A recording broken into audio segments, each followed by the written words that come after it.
না শুরু হয়নি এখনো তো, শুরু হলে বলবো, তবে মেসেজ করে দেবো। তুই ভাবছিস কি প্রবলেম হচ্ছে নাকি?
we the future that you run from.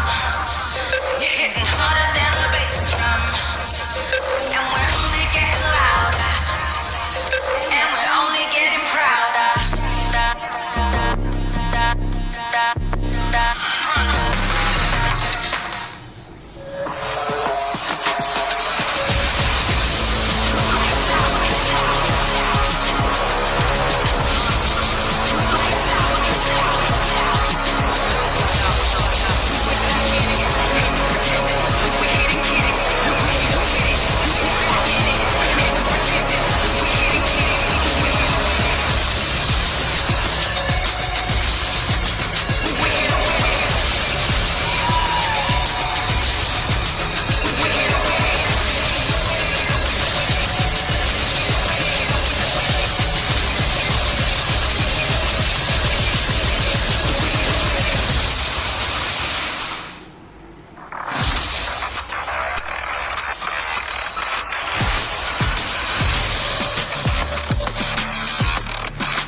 take the win.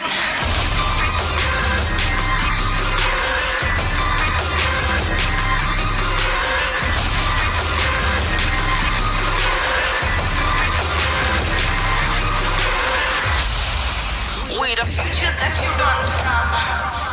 You're hitting harder than a bass drum. And we're only getting louder. And we're only getting prouder.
take the win.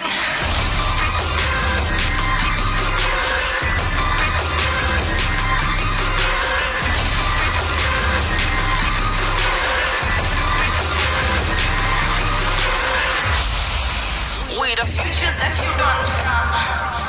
You're hitting harder than a bass drum. And we're only getting louder. And we're only getting prouder.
Take them to the way beyond. All the devils never certain when the play is on. Turn the vicious from a low to a major one.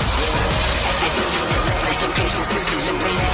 Thinking so innovative, can't be debated. We're right in the low, challenge you in the maze. That the number, got the pattern of the greatest.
the future that you run from. You're hitting harder than a bass drum. And we're only getting louder. And we're only getting prouder.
need a future that you run from. You're hitting harder than a bass drum. And we're only getting louder. And we're only getting prouder.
we the future that you run from.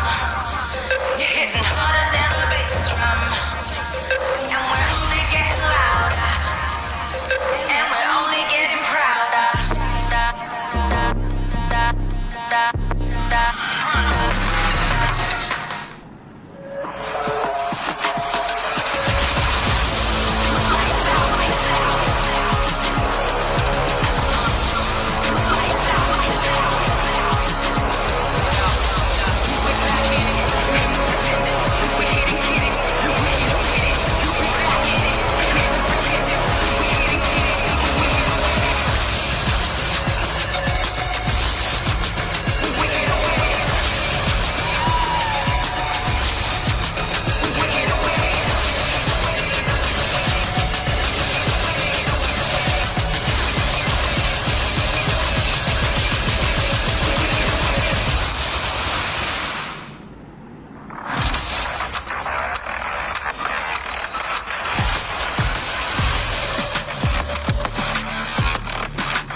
Progress is a race that has no end.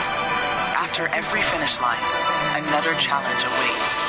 How can we continue to push innovation in a sport at the forefront of technology? This is how.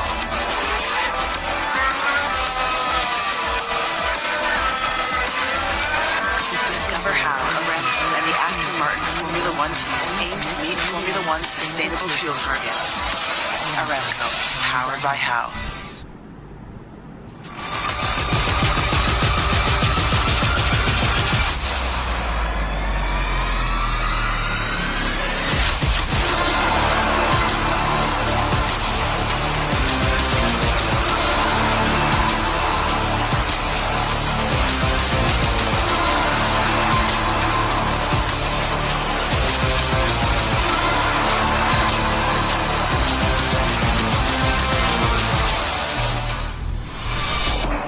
Greatness is in an instinct, a mind sharpened with attuned senses, awakened by what we're known for, but legacies are meant to be left behind. Why play to your limits when you can break them? Hear only victory. Forget what you know. Unleash what's next. Devils never settle when the play is on. Turning visions from unknown to a major one. Making patience, decision making. Investigators so innovative, keep it moving in. From the right and low, from shadow to the low. Is it better than love? Got the greatness.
فاهم؟ كلام الشارع ده انا هرشه كل المجال حبايبي بروف. وانا كاكازوكو مصدقين اركي نظرة لو على الحلاوة عندي كاستر عفرت يا عفرت، هتفضل بعفرتها ولا ايه يا برو؟ انت مين يا هو ازاي ده دخل هنا يا جدعان؟ كسر الدنيا الاول وبعدين نتكلم، عيد من الاول. لا لا لا لا لا لا مسجل.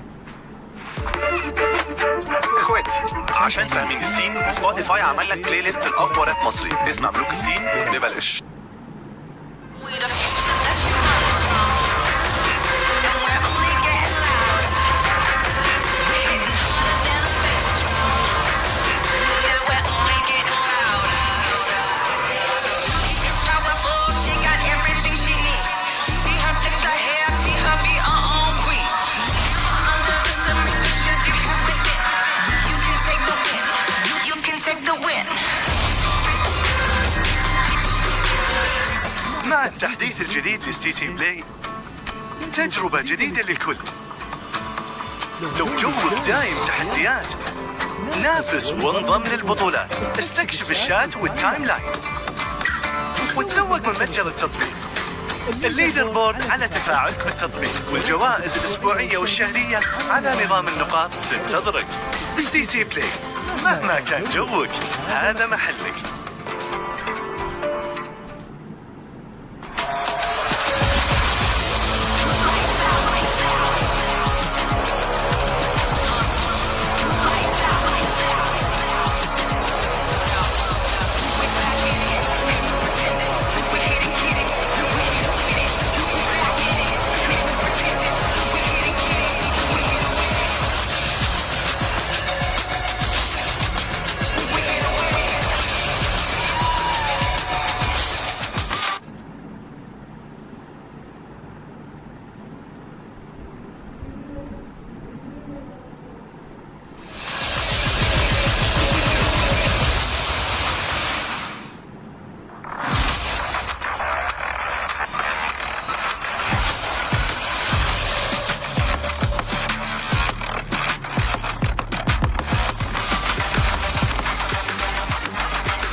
Hello and welcome to Gamers 8 and welcome to day 2 of the PUBG Mobile World Invitational. My name is Banks and I am your host, and I'm coming to you live from the Gamers 8 arena in Riyadh, the capital of Saudi Arabia.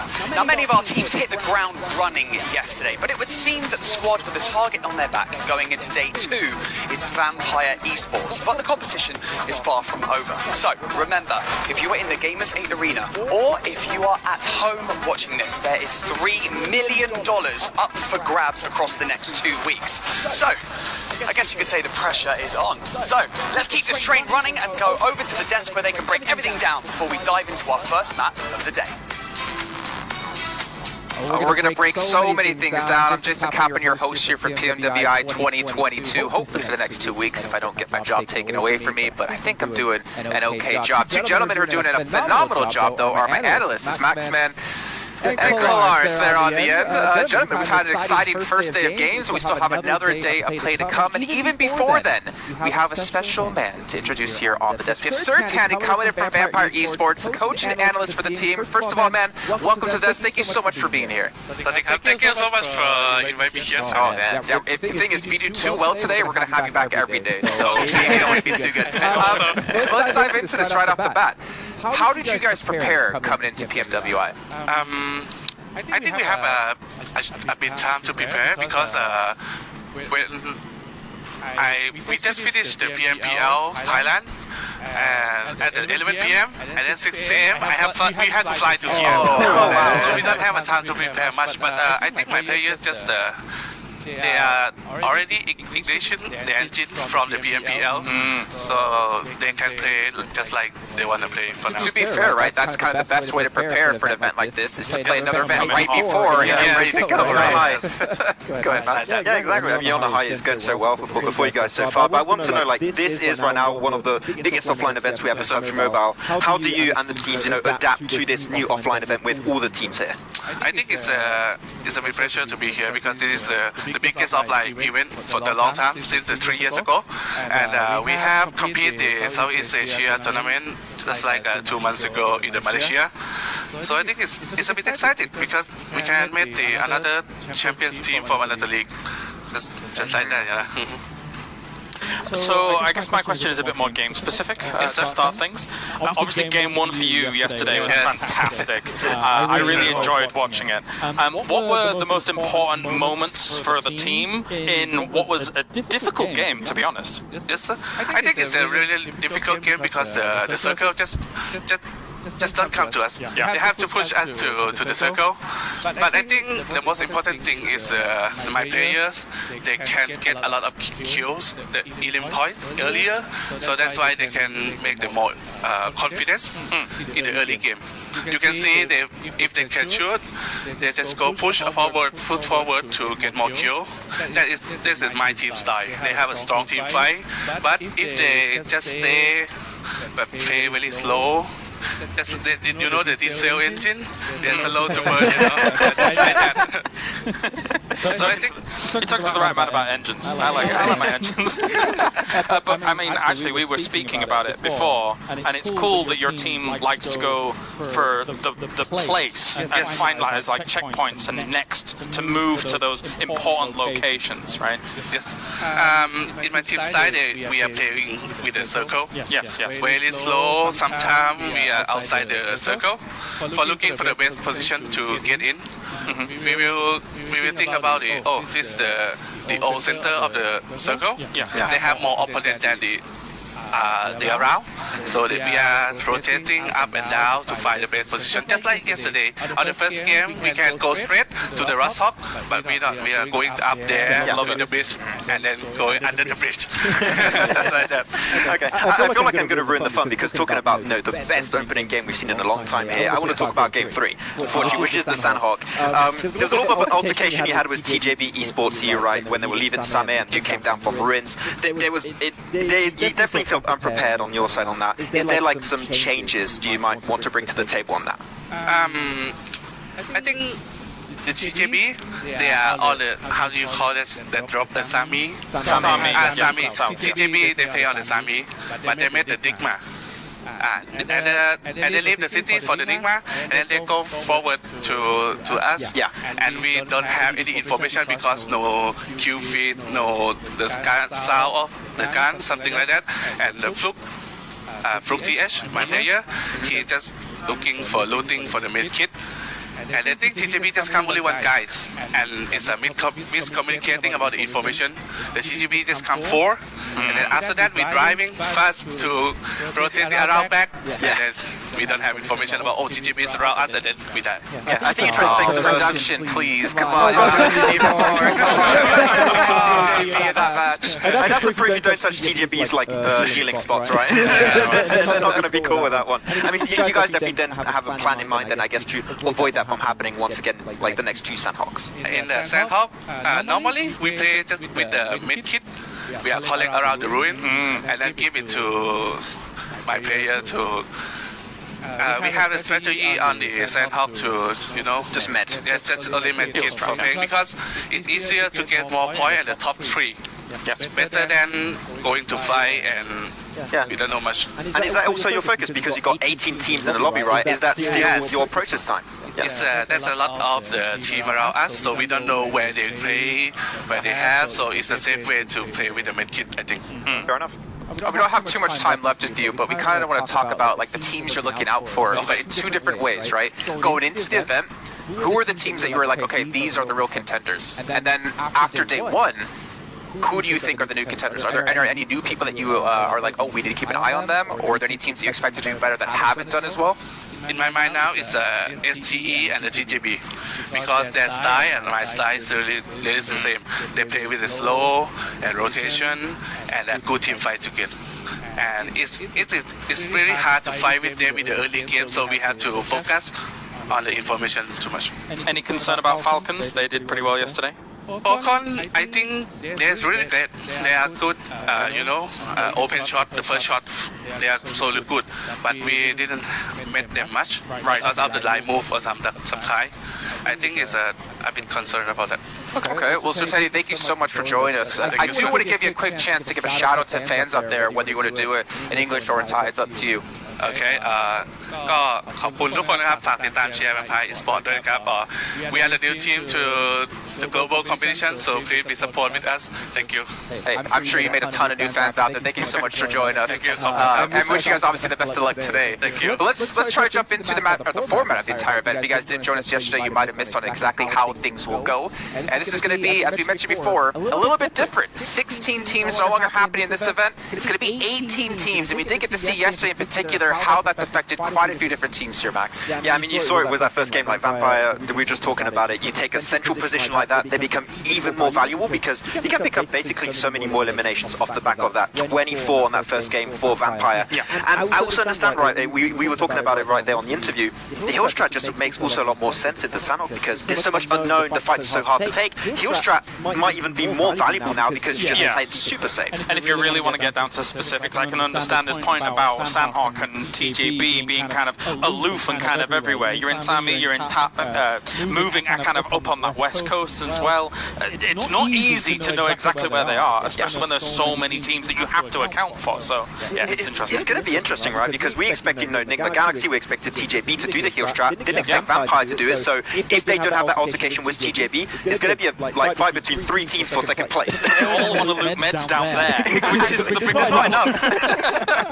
Well, as you can see here, ladies and gentlemen, we do have 2 days of play left in this main tournament. We have today the 12th and of course tomorrow the 13th. But next week, the top 5 participants from this main event will be joining the invited teams in the after party showdown, which is going to be insanely exciting with a couple of new maps. If you haven't looked into it, well, I'm not going to spoil it for you. You're going to find out when we get into it on the 18th. But gentlemen, I'm honestly excited to see how this will turn out. I mean, imagine, again, in particular, you have Falcons. If they make it into the after party showdown against some of the most known teams in the world, like the BTRs, that's going to be a chance for them to really make a name for themselves and, of course, gain a lot of fans. Yeah, there's gonna be really interesting to see how they're gonna be approaching the after Or party. haters, I should say. I'm sorry. A lot of guys are haters. It's gonna be happening for sure, but I think that should be the main focus. Like the after party is gonna be $1 million extra of potential prize pool. So it's just W after W if you can perform that. Distributed in an exciting way as well. In a very original way. The fact that RA is already there as well for the Saudi Arabian fans, and if Team Falcons continues to do as they do, that's awesome for the local fans and awesome just for the region as a whole to show the kind of strength that they're putting out right now, considering what we've seen just yesterday. Yeah, and you can see here we do have a couple of different ways you can earn money, whether it is through the rankings and the $2 million, and of course the MVP and the Gunslinger, Grenade, Master, Eagle Eye, Field Medic. I know, if I'm not mistaken, Eagle Eye, it's an average of your top 2 distance shots. Yes. To see who is the best one. Exactly. I will not calculate it myself. I'll probably use a calculator, but yeah. Even if you use a calculator, you might get it wrong. We saw the Grenade actually award coming through. Like, who is it from Star Wars that's got like an insane amount of nades? I can't remember. I was keeping an eye on Eagle Eye, and I think top was Eagle Eye, and I think maybe he was even Grenades as well, actually. So yeah, it's one of Star Wars for sure. Yeah, they're doing well. Well, we still have obviously a lot to come up today here. I'm going to remind you guys once again though about Sony Xperia, the 1V, which is created in collaboration with esports professionals and is official smartphone partner here with PUBG Mobile. Make sure you guys check them out. Make sure you guys pick them up. They're actually down here, but they're also here on the desk as well. All right, ladies and gentlemen, we're getting extremely close to kicking off our first match of day 2, but I'm going to remind you guys once again with a sick hype video of the teams that will be participating not only today, but in the next 2 weeks.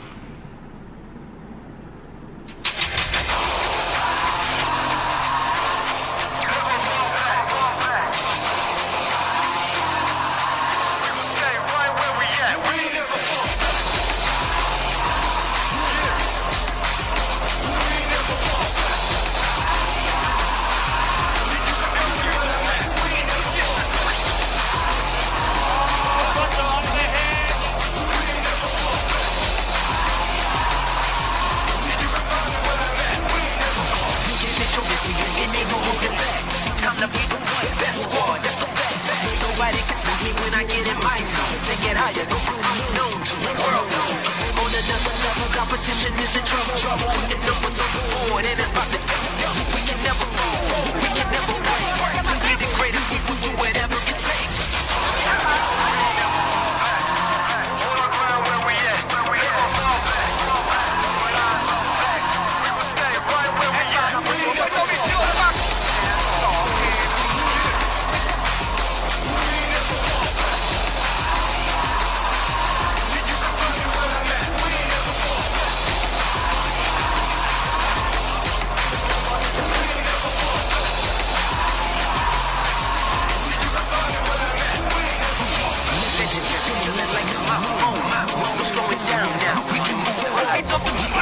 To drive the states, an undeniable team. We on the circle, fire like a dragon, hunger and compassion. Making history, energy is everlasting. Staying on top, team so supreme. Making big moves, the world has never seen. Never fall back. Hold our ground where we at. Never fall back. Hold our ground where we at. Never fall back. Never fall back. Hold our ground where we at.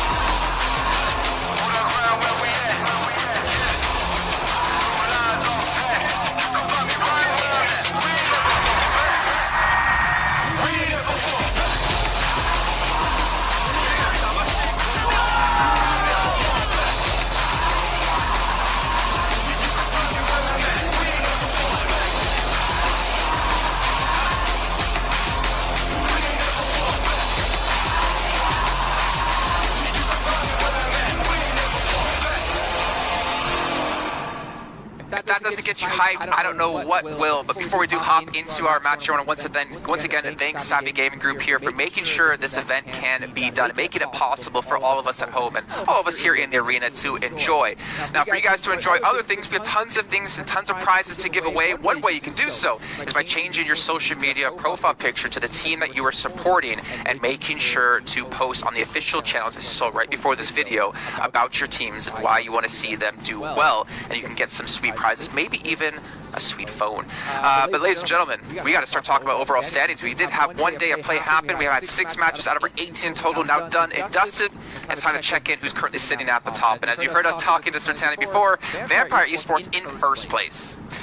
They're just looking amazing right now, Vampire. Like that first opening they're game, so like hot right now. They're so hot right now, Vampire. Oh, they're going over there. They're just flapping their wings and like flying in first place currently by a pretty significant margin. The thing about the top 3 teams right now, we talked about it already extensively, Kalaris, is like this is day 1 mainly focused around Vampire, Star Wars, Team Falcons. These are currently the teams to beat, and there's a small gap that has been created now between 3rd and 4th, but there's still clear potential like for teams below. If they get one good game, they're back in the race. And the important thing that we took away from the fantastic interview actually with Sertani is the fact that, and they realize it too, is that some of these top teams, they're bringing very similar play styles across the board than those 3 teams. They understand that they're taking it slow, steady, playing those edges, playing for the position, and then the kills come, sorry, the eliminations come to them a little later on. Ultimately, he didn't quite mention Falcons in that, but they are doing a similar play style to him just because they're not actually coming in on the same angle. So these 3 teams, they're playing the style well. Whether or not that develops here throughout the next 2 days remains to be seen. We'll keep our eye out. Yeah, and I think we could all agree that if teams can't start to perform today, if they're not at the top, then you can pretty much kiss it goodbye and then get into the after party showdown. You have to start making plays right here, right now, if you want to see yourself get through into this. And you know what, we're going to find out if they're going to be able to do so. And if you guys are unfamiliar with the schedule, we'll throw it up on your screens really quickly. We're going to be having 3 Erangels, 2 Miramars, and 1 Sandhawk a day. And then obviously we'll be changing when we get into our 2nd week of play. But I'm excited. I want to get some quick predictions out of you guys of who you think's going to take the first match of the day for the chicken dinners. I want to see Donuts keep popping off actually. They had that good first game where it did go a little bit bad at the end. Vampire performed well. They still got themselves a chicken dinner later on down the line. So I think Donuts, if they have still a good performance today, they could catch up to the big 3 here. I'm not changing my bets. I'm still sticking with Star Wars all the way. I think they're an amazing team, and I do think eventually at the end of this they will stand head and shoulders above the rest. So I'll go with them. Well, I want to see Dambo and Kia step up today. We got to see them do so well when it came to PMGC, and obviously they do have every opportunity to do so. But as you can see here, the players are getting ready, we're getting ready, and hopefully the commentators are getting ready because it's time to head into our first match of the day. As you saw, it's going to be over on Erangel. We need to see a massive 39-point game out of Falcons. Yes, sir, not Falcons, sorry. Out of Vampire Esports. Yes, I should correct myself on that one. With 24 eliminations, the question is, can they do it again? And the gentlemen, they're going to bring you all the action here in this first match. It's going to be Avenger and 7 Worlds Gaming. Thank you so much, Jason and the desk. And what a fantastic interview as well we were able to have with the Vampire. That was so great to see. And of course, we're getting ready with the first game, 7. It's great to be here, great to start, and we have the opportunity to do your favorite map. Yes, we will. Don't get me too excited until... Just give me some time, okay? Give me some time. Yeah, the build-up's going to be great for Sandhawk. But what I was going to tell you is, with Vampire Esports, something that their analyst and coach was just able to say is how they're going to be looking out for STE. They're playing, STE especially is playing really slow, and they are playing their game, and now they are starting to be consistent again, finishing off the day with the chicken dinner. Can STE continue that kind of performance here today on the first map, or are we going to be seeing an STE that we kind of saw between match 4 and match 5? Match 4, to refresh your memory, 15th place, 0 elims. Match 5, 9th place, 7 elims, which was great because they were able to make up so many points there with the eliminations. But I'm intrigued to see what kind of ST we're going to be looking at. Exactly. Now we're just taking a look at how the first circle is going to be popping up for us soon after the plane path. We're starting over to Stalberg and going down to Primorsk. This eliminates a lot of potential drops in Milta, Milta Power, Prison, Shelter Farm. Novo is going to be hard to get to. Military is going to be hard to get to here, which is going to be really interesting, of course. First game of the day, I'm super excited to get things started here, 7, and obviously Highest damage also checking in on action. Mike Flug also in there, but right now, Star Esports is really paving the way in multiple ways. Yeah, and with Star Esports, I mean, as I just said, getting that chicken dinner to finish off the game put them in a great place to hunt down Vampire Esports, and hopefully they will be able to continue to do that because it's going to be a battle between these two. But then you heard Jason say a team that actually surprised us was Falcons. This was a team that just kind of came out of nowhere. Falcon Esports decided to show up and start performing really well. It was crazy to me right now as we're looking at this circle is that it's almost the exact same circle that we got on the first game yesterday. And we know what Vampire Esports was able to do at that time. I mean, they were able to collect 24 ELM points. Could this possibly benefit them again? And I love this that this circle is actually really good for this playing path here. We're flying in from Stalba down to remote. A lot of the teams are going to be able to get into the good drop spots for this. Again, thank you to Sony Xperia, the official smartphone sponsor here for the event. Super great to have you guys on board. And now we see Reckons and back-to-back actually kind of chasing each other. J-Way takes the shots. There's a DPS to play here in Flowers. C2. Let's see if we're going to be able to have some potential knocks. It's a little bit of a chase, actually. We have a new MP in play on J-Way. But Polo and the boys here in the coop are going to be leaving. And I'm pretty sure back-to-back's going to try to not lose anybody. This is a team that's currently in 18th place, dead last. So you don't want to start off the day two when you're wanting to make a comeback like this. And you can see the chase finally stops. It's going to be great for them. And with back-to-back, I mean, at some point here, they are the NA hopes because they're the only NA team that are going to be participating in this next 2 weeks. Right now, it's not looking like it's going to go their way. Yeah, I'm lucky in that sense, you know, having multiple teams that I can cheer for my kind of home region. We have a Tom, we have Vivo Keat Stars, so I'm kind of fine with that. No, it's obviously unfortunate that they've had a really rough start in that matter. It is day two, so they've only played 33% so far. They have 12 more games to make up for it, which is going to be interesting to see. Now that, you know, especially the amount of preparation you can do from day to day is huge. So the question is, have they prepared? Have they spent that time getting into seeing, okay, how can they improve going into day two here, and how well they're going to be able to do compared to some of the other teams? Yeah, hopefully they went back yesterday, watched a lot of VOD, figure out what's going to be happening today, right? And treat today like your day one. This is something that we were actually talking about before the show started. Yeah, they might as well treat this as their day one because their day one was absolutely awful. And for everybody watching at home, let's watch PMWI together. Complete daily missions to earn points. Once enough points are accumulated, tap on the rewards icon to claim the corresponding reward. Yeah, exactly. And you can participate in the event solo or with your teammates that you usually play with. It's obviously easier if you're able to get that together with the whole team, and you can get the reward easily. But I was going to say, we have seen some great skins. Oh, for sure. Especially the PMWI packs. And between August 4th and August 13th, they are going to be 50% off for the PMWI packs. Get a set straight away and have 5 chances to draw PMWI treasure chests. Yeah, and that's a further sale on the PMWI packs. And you can get 6 chances to draw the treasure chest from PMWI.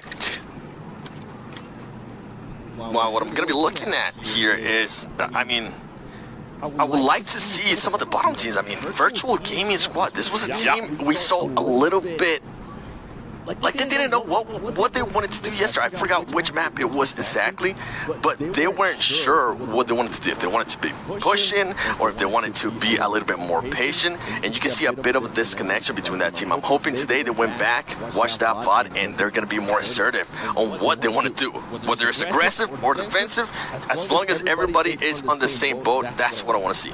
Yeah, especially the teams that were able to do well yesterday was the teams that were either very aggressive together as a team, moving together and getting the eliminations that they were for, or super heavy focused on getting the placements, trying to stay 4 alive as long as possible. Because obviously, if you are in a 4 versus 3 situation, you're the team with 4, you have the upper hand just by nature, by that. So that's the very hard focus. One of the teams that did that obviously was Donuts. We saw their game on a wrangle. They were able to hold on the barn, just needs to Pachinki and then move out and then take over control of the late game, which was very good to see, of course. Yeah, and you're talking about Erngirl. They ended up getting the chicken dinner, right? Yeah, On top of that, they ended up the first game, 4th place, 8 Illims. so far, Ariel has been working for them. Can they continue on this trend? And I mean, same with Vampire Esports. I know we've been talking about them, but I want to talk about them a little bit more because their damage is just out of this world. I think it's almost more than 2K damage than the other team with the second place damage, which is going to be Donuts. To put it into context, the damage dealt from Vampire Esports, 9,503. Donuts second following them is at 7,638. So just you can see how much more aggressive Vampire Esports is right now. Yeah, I'd really love to see how they're able to play. Kia, another team that we've seen some from, as the guys are managing in a desk. You know, we want to see more from them compared to what they were able to do at PMGC2. And, you know, we're having big expectations to these guys. You know, they are a team and a organization that have huge respect amongst all the teams here and globally. So let's see how well they're able to fare throughout. Yeah, and I mean, you heard Jason say too, Damwon Kia. This is a team that just hasn't performed. Like, we haven't seen them at all. We saw them getting eliminated over and over again, and they finished off at least they finished off the day with the 5th place and 2 elims. So maybe that'll spark up. Maybe they'll be able to carry some kind of momentum.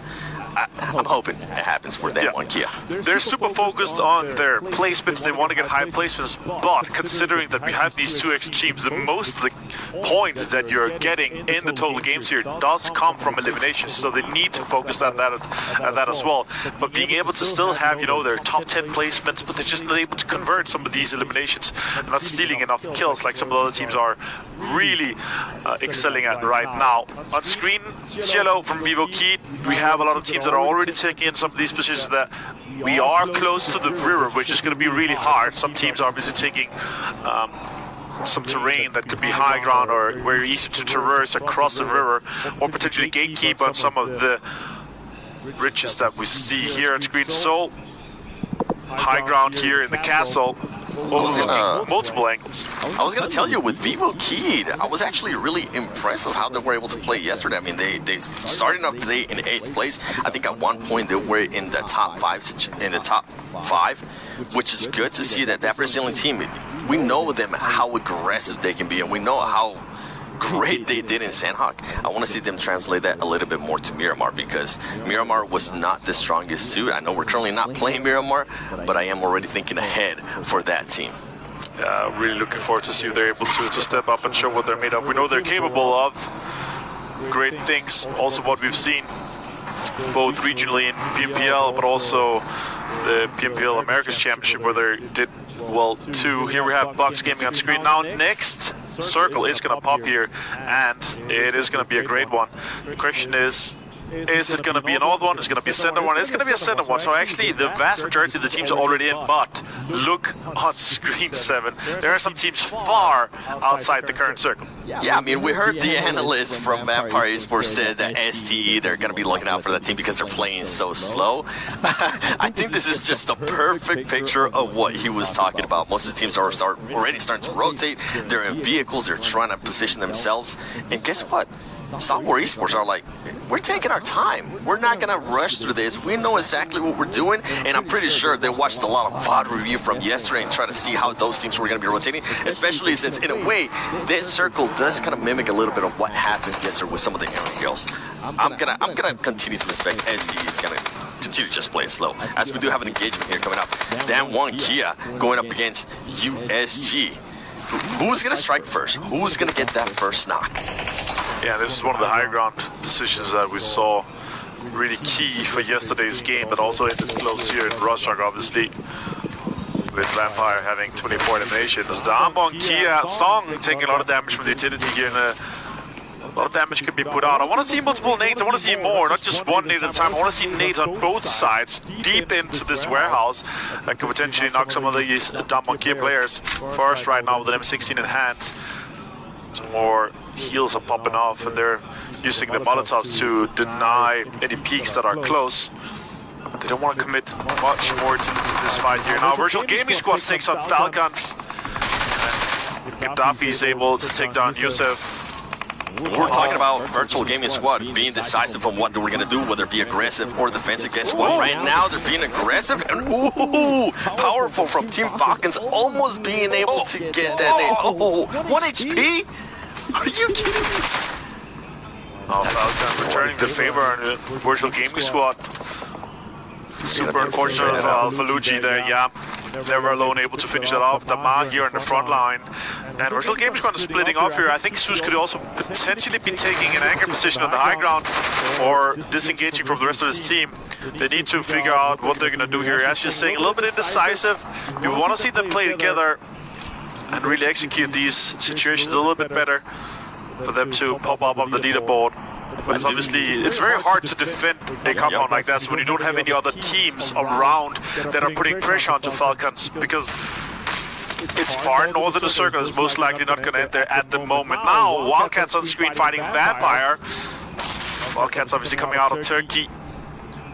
And Vampire Esports, are they going to continue with that aggressiveness that we've been seeing out of them? And also, I know we're currently watching this fight, but with Virtual Gaming Squad, I'm glad that they decided to rotate one player out to get the angle. That's completely different than what we saw yesterday. A little bit more decisiveness in their aggressiveness. Love to see that out of them. And Wildcats, what are they going to be doing here? Are they sure? Are you sure you want to take this fight against a team that's currently outputting the most damage? If I'm them, I will probably need a confident booster. I'm going to go for it. Alright, next circle slowly moving in here. Stalwart coming into the circle, joining just as the second circle closes here, 7. Let's hope that it comes close to them, otherwise they can just stay in their cars and keep rotating, and yeah, it's going to be interesting. Oh, it's going to pop north! Okay, so we actually eliminated all the rear play now. All the teams there are going to be focused on getting across. Potentially we can see some gatekeeping, some bridge camping, but most of the teams, they obviously want to get into some of these situations where they can lock down a compound, because in this circle here on the north side, there are not that many compounds available. You kind of want to fight for them early on. Obviously also the road that goes on from Yasnaya up to Cerveny is a huge factor. There's not a lot of cover around that road, except for those few compounds. And as I'm looking at the map here, I'm going to be looking at Stalwart Esports. How are they going to try to break into that circle? Are they just going to do a full-on rotation edge of the circle and slow it down as they've been doing? Or are they going to get a little bit more aggressive now that an opening is happening for them and try to reach that? I think they might just play that outer circle. Yeah, we'll see. And also we saw just on the map real quickly that back-to-back is actually in front of them, so that could be rough for them. To see what the situation is going to be later, we'll jump into now. 4 rivals on screen coming out of Malaysia. Oh, this is a fight that I want to see here. This is a big one. Adon Esports, please. You guys are trolling 16 plays. It's a team that I expect a lot more, especially with the new players sent at Texas. We saw some flashes of greatness yesterday out of that team, but just not good enough. Hopefully today. And TJB, I mean, this 6th place. I'm pretty sure they want to continue on that trend. They want to continue to position themselves within those top 5. Because remember, top 5 is the analyst was saying they are going to be moving to next week when we do the after party, and that's going to be even crazier. Wait until you see what's going to happen. Now, I do want to let everybody know, currently watching between August 4th and August 13th, all users in the region of the top 3 teams will have the chance to win a prize, maximum of 1 award per user. Keep an eye out on that. Here we go. They are going to decide to engage. Oh, TJB is actually Box. Adon Esports might be wanting to back up, and Box is just going to be full sending it as he's able to run over a player with Kiss. And Box Gaming is just absolutely destroying the TJB players. There you go. There's a little bit of a break. There's a little bit of a trade for them. That's a rough situation. Let's see what they're able to do. Also, we can see Vivo Key in the distance, and now all the teams are definitely moving into the circle, trying to get into a bit of an angle here. Box takes some shots at TJBU, putting more pressure on them. And they continue. They try to eliminate them right now. Oh, Shao! No, he goes down. Let's get traded real quick. Sabu, insane by Box. And it is going to be just Trismi. As Trismi is getting third party, he's going to hop on that car and just decide to back off as Vivo Kid was trying to get into that action. And I'm surprised, actually, that Adon Esports decided not to push the action even more. I feel like they might have been able to third party and at least get some free ilims, some of the likes of what Vampire Esports was able to do on the first match yesterday. And here we go. Boss Gaming, Trismi. Now it's just you. Now it's trying to find a place where you can maybe secure some of those extra points for your team. And guess what? Wildcats, Vivo Kid, they want to get on that party too.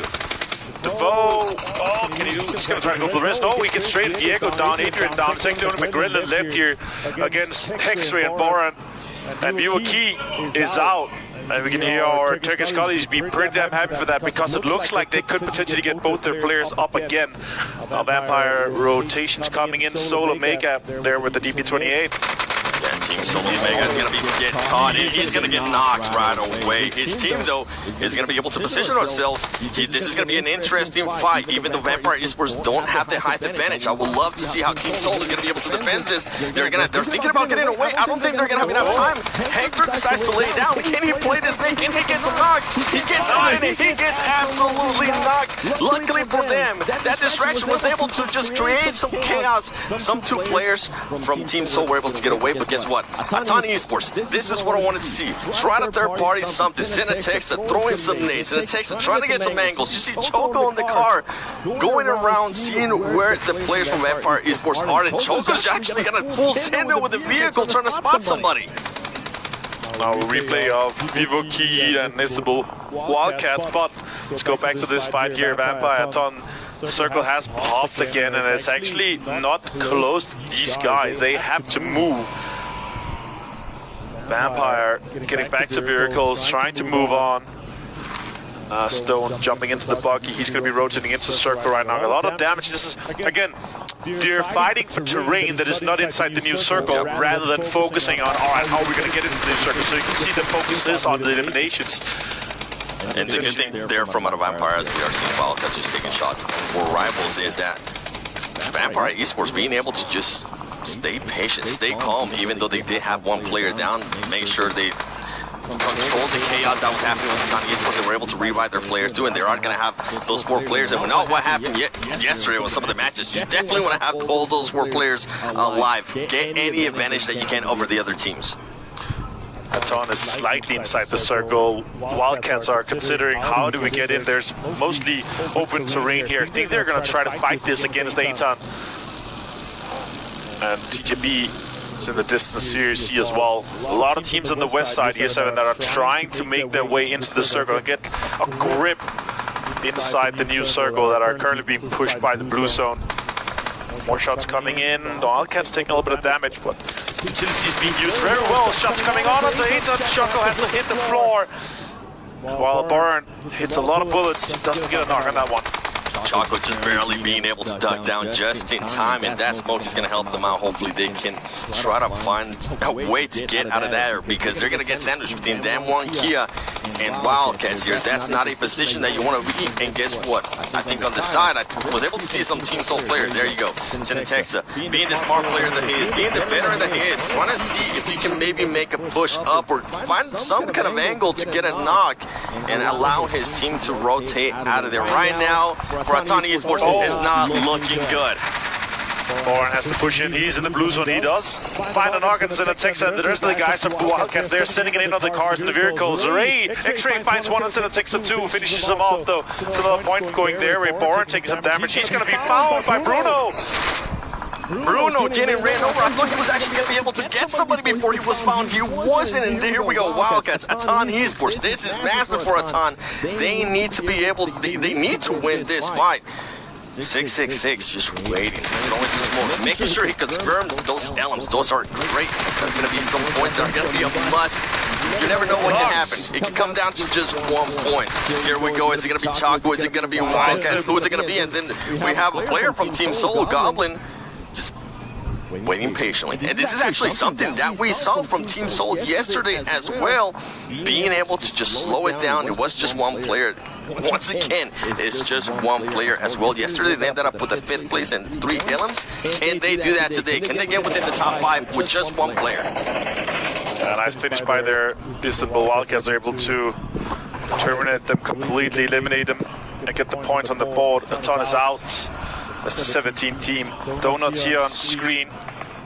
Stalwart has a decent position. The circle is getting very close, and the southern side of this circle here, where Stalwart and Donuts is under a lot of pressure from many teams and not that much space, not that much terrain available for most of these teams.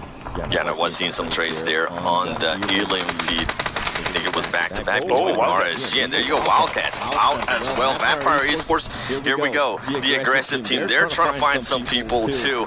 Not able to confirm anything there with 52 Esports. Looking around, trying to see if they're going to cause some kind of damage. And Morph, I see Morph there on the other side of the gas lane. As I talk about that, guess what? Vampire Esports continues with the nades, and they are knocking people as they are trying to get different angles. Fluke being able to knock the coup, but Gaddafi is starting to third party. Oh no, Vampire Esports starting to get third party from a lot of people. So much pressure on the southern side here. Vampire Esports out in 14th place. No placement points, but 3 elimination points gone their way. Soul is out as well. 15th place and 1 elimination for them here. Stalwart is really controlling this. They're able to maintain. Giga finding a lot of shots up to 52. Now that is 52 out in 13th place with 2 eliminations here. Now the placement points begin here from 12 and up, getting 1 point for that. So let's see how much further these teams can push themselves. This is when it matters, and this is when we're going to see teams. What are you going to be doing? Are you going to just decide to go aggressive, or are you going to decide to go a little bit passive? Then one Kia just getting 2 of their players confirmed and eliminated. And here goes Forrest trying to find a different location because it wasn't working for them. Box eliminated. In 12th place with just 1 elim too.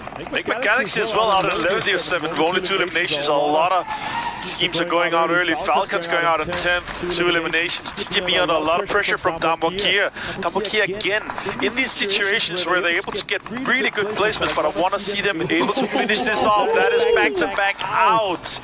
They're out in 9th place, while Dambokia here, 2 players, but 7 eliminations. They've really stepped it up compared to yesterday. They did not get that many eliminations at all, and now they're able to combine both placements here.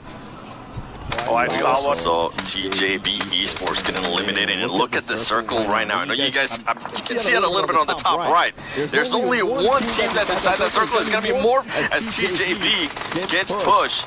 Guess what? Oh, that was early. That was the replay. Okay, threw me off. I was looking at the map, and I was looking at Morph out there just currently sitting pretty in that gas station. Yeah, exactly. Morph is good in the gas station. Stalwart has the high ground. They actually have to come off that high ground lip there of the ridge, which means they're going to be fully exposed. The question is, how many more can they take with them? 4 rivals in a good situation. They are following with a lot of cars. They could potentially pull up under the gas station. There's currently no one doing that. Looks like they're going to be choosing to do so. Monkey, it's still 2 players in this situation, but 7 eliminations is good. We only have 6 teams left with 18 players. And here goes 4 rivals. 4 rivals trying to make the push and everything against RSG. RSG lining able to knock 1 player. Can he knock another player? He doesn't. He gets knocked himself. The other teammate trying to back him up. Lappy decides to lay it down and try to just slow down things a little bit. Can 4 rivals survive this? Or the grenades are going to start coming in there from GC RSG. And here comes the first knock once again from RSG, having the upper hand against 4 rivals, and now the angle started. No, nobody's going to be there. You want to look at the other side because if 4 is currently laying down, can he knock somebody? He's not going to be able to knock somebody, but guess what? RSG survives. They are able to trace some of the people, and they are going to be able to confirm those elims. Yeah, 4 rivals, they got with 10. Let's see what Dambokia is going to be able to do. Junil left just here. Stalwart's under a lot of pressure. Need to use more utilities to get him either out or get up some of the south cover from the smokes. He just spotted him. Action saw him. And Donuts is out in 5th. Shots coming in from Action again. One of our top fraggers here in PMWI so far. It looks like they're going to be able to get the rest solved. Reckon's also recovering from a really rough fight with 4 rivals, while Morph inside the gas station. They're only 2 players, so they are not going to move out aggressively on this. It's simply not worth it just yet. But we're down to just 3 teams. Reckons, Stalwart Esports, and Morph, and Reckons and Stalwart is the only teams with just 3 alive. Morph still 2. So let's see who can get the most out of this situation. But I want to say, Stamwon Kia did get 16 points just for that. That was actually a crazy good game for them. It really wasn't. I mean, 4 rivals too, being able to get at least 10 points. Now Morph, they've been here for a very long time. Everybody knows where they're at. I did enjoy what Rocky was doing in regards to just trying to find some angles, seeing what Star Wars Esports was going to be doing, and Star Wars Esports still slowing it down.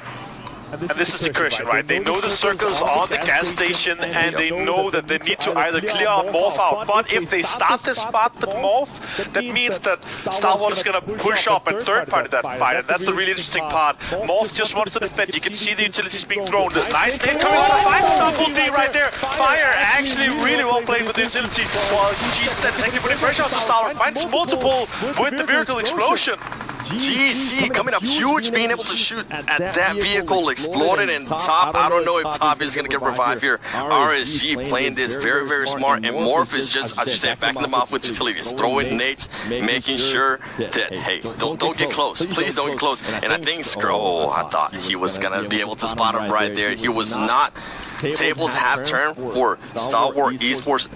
I think this, honestly, I'm going to say, I think it might be an RSG game. Could be very well, yeah, for sure. They are getting the rest off. It seems like Star Wars outside is going to be a healing situation here for Scree. Let's see how much he can get out of it. Oh, Lightning keeps him pinned with that anchor precision for Reckons. Super important here. Now the Molotovs are coming off in the corner to try to deny the peek around the corner. They want to maintain them inside this because the circle is going to move away from Morph eventually.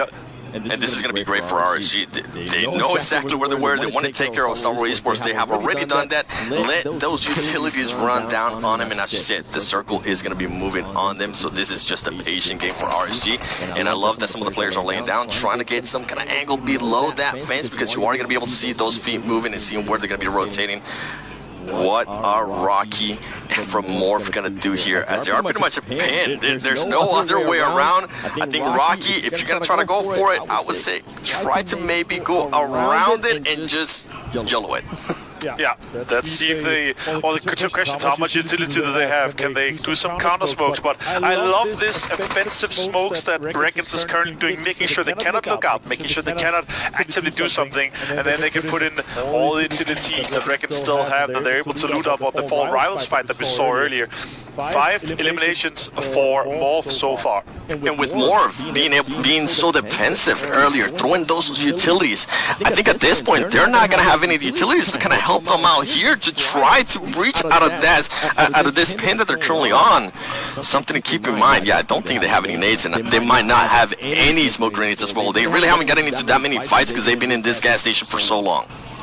Yeah, Reckons looks like they have this completely locked down here, 7. The question is, can they get more points? Can they squeeze anything more out of this? Or is Reckons just going to clean up? That would be 12 eliminations for them if they're able to get both of them. And the win too with another 15 points. It will be a 27-point game for Reckons. They're able to do so. Shots coming in. Lightning takes down Rocky. And it's now a 3 versus 1. And for RSG, I think I love that they're doing this. They're saying, hey, we don't have to push that. We can just let it happen. And guess what? That's exactly what happened. RSG ends up getting that chicken dinner. 26 points. That's a great start. And both of these teams are middle pack teams right now. They are chasing, they're trying to get into the top tier 7. That's the really interesting one. But Reckons able to close this one out. The Wolf team, as you see here on stream with our amazing stage here in Riyadh. Really good game to start things off with here. Obviously, Wrangle, first game, they know it so well, but it ended up completely different to what we've seen so far. Damwon here really being able to step it up and get these eliminations that they have so hard been needing yesterday. Yeah, and a battle that I was actually going to be looking forward to seeing between Vampire Esports and also how Star Wars Esports was going to be doing. Star Wars Esports actually being able to come out on top in regards to points and the rotations. I mean, the way Star Wars Esports are playing right now was just so slow, patient, let things happen. It's going to be great. The consistency out of this team, I'm just impressed. Yeah, super impressed with what they're able to do, but the Circus just didn't play in the fair until later, but they're able to defend that high ground little house that they got so many eliminations and they squeezed out so many points from. But it went away from them. It went to the gas station, unfortunately. But I will say, this first game here, amazing. Is there any other things that you were really liking that you saw here from the first game? Morph. Great start. Great start. Yesterday, I mean, they won first 2 games. They ended up with 0 points. For them to be able to finish second place here, even if it's not chicken, that's just going to be such a confidence boost for them. Yeah, exactly. All right, that was game number 1 here. We're going to go to the desk here with the match ranking sponsored by Sisi. Thank you so much, gentlemen. As we do see RSG, there were questions, and to be perfectly honest, I was talking to Max Van, to Kalaris, to John Allen and Blake, watching the game of, I'm really disappointed in what China's actually brought to the table in this event so far. And of course, Karma completely biting me in the backside. 26 points here for RSG, but honestly, GZ was the star player in my eyes for that team, keeping them alive time in and time out. Yeah, the way they were peeking under that wall side, if they saw just a pixel of movement, they were going to instantly shoot down the players of Morph. And really, the way they cleared the eastern side, which you already mentioned also, Kalaris, in the green room, it is not an easy position to clear. There's a lot of open areas, not a lot of really good peeking spots, and yet they cleared out most of the teams on that area, cleared a lot of space, and then just went for the push onto Morph. No, definitely. A lot of fields on the east side of that kind of gas station position, they're very... there's no bumps, really, that provide you any cover whatsoever. Some of the fields in this game and stuff like that, they have like little bumps here and there. Yeah, divots and stuff, but not on that side. So well done by RSG to take these points. I'm not going to do more hand motions, James. I know you guys can't see it on air, but he's done so many so far. And we will not forget about it. With my hands, you know, doing what I'm doing.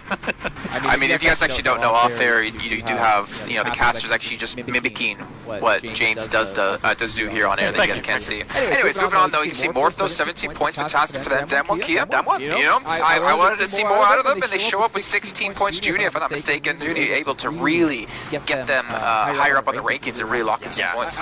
He almost like, I mean, in a case, Starward did not get the win, but he really did put a lot of work against Starward, right? And he got like, I think, a flush and also a knock in the first place, so it did buy a lot of time for him and his team and get a few extra eliminations here and there. Yes, thank you, Max, for rubbing that in that Starward didn't win, as it was my prediction. They were close. But Damwon Kia, you can see the adaptation from day 1 to day 2 already.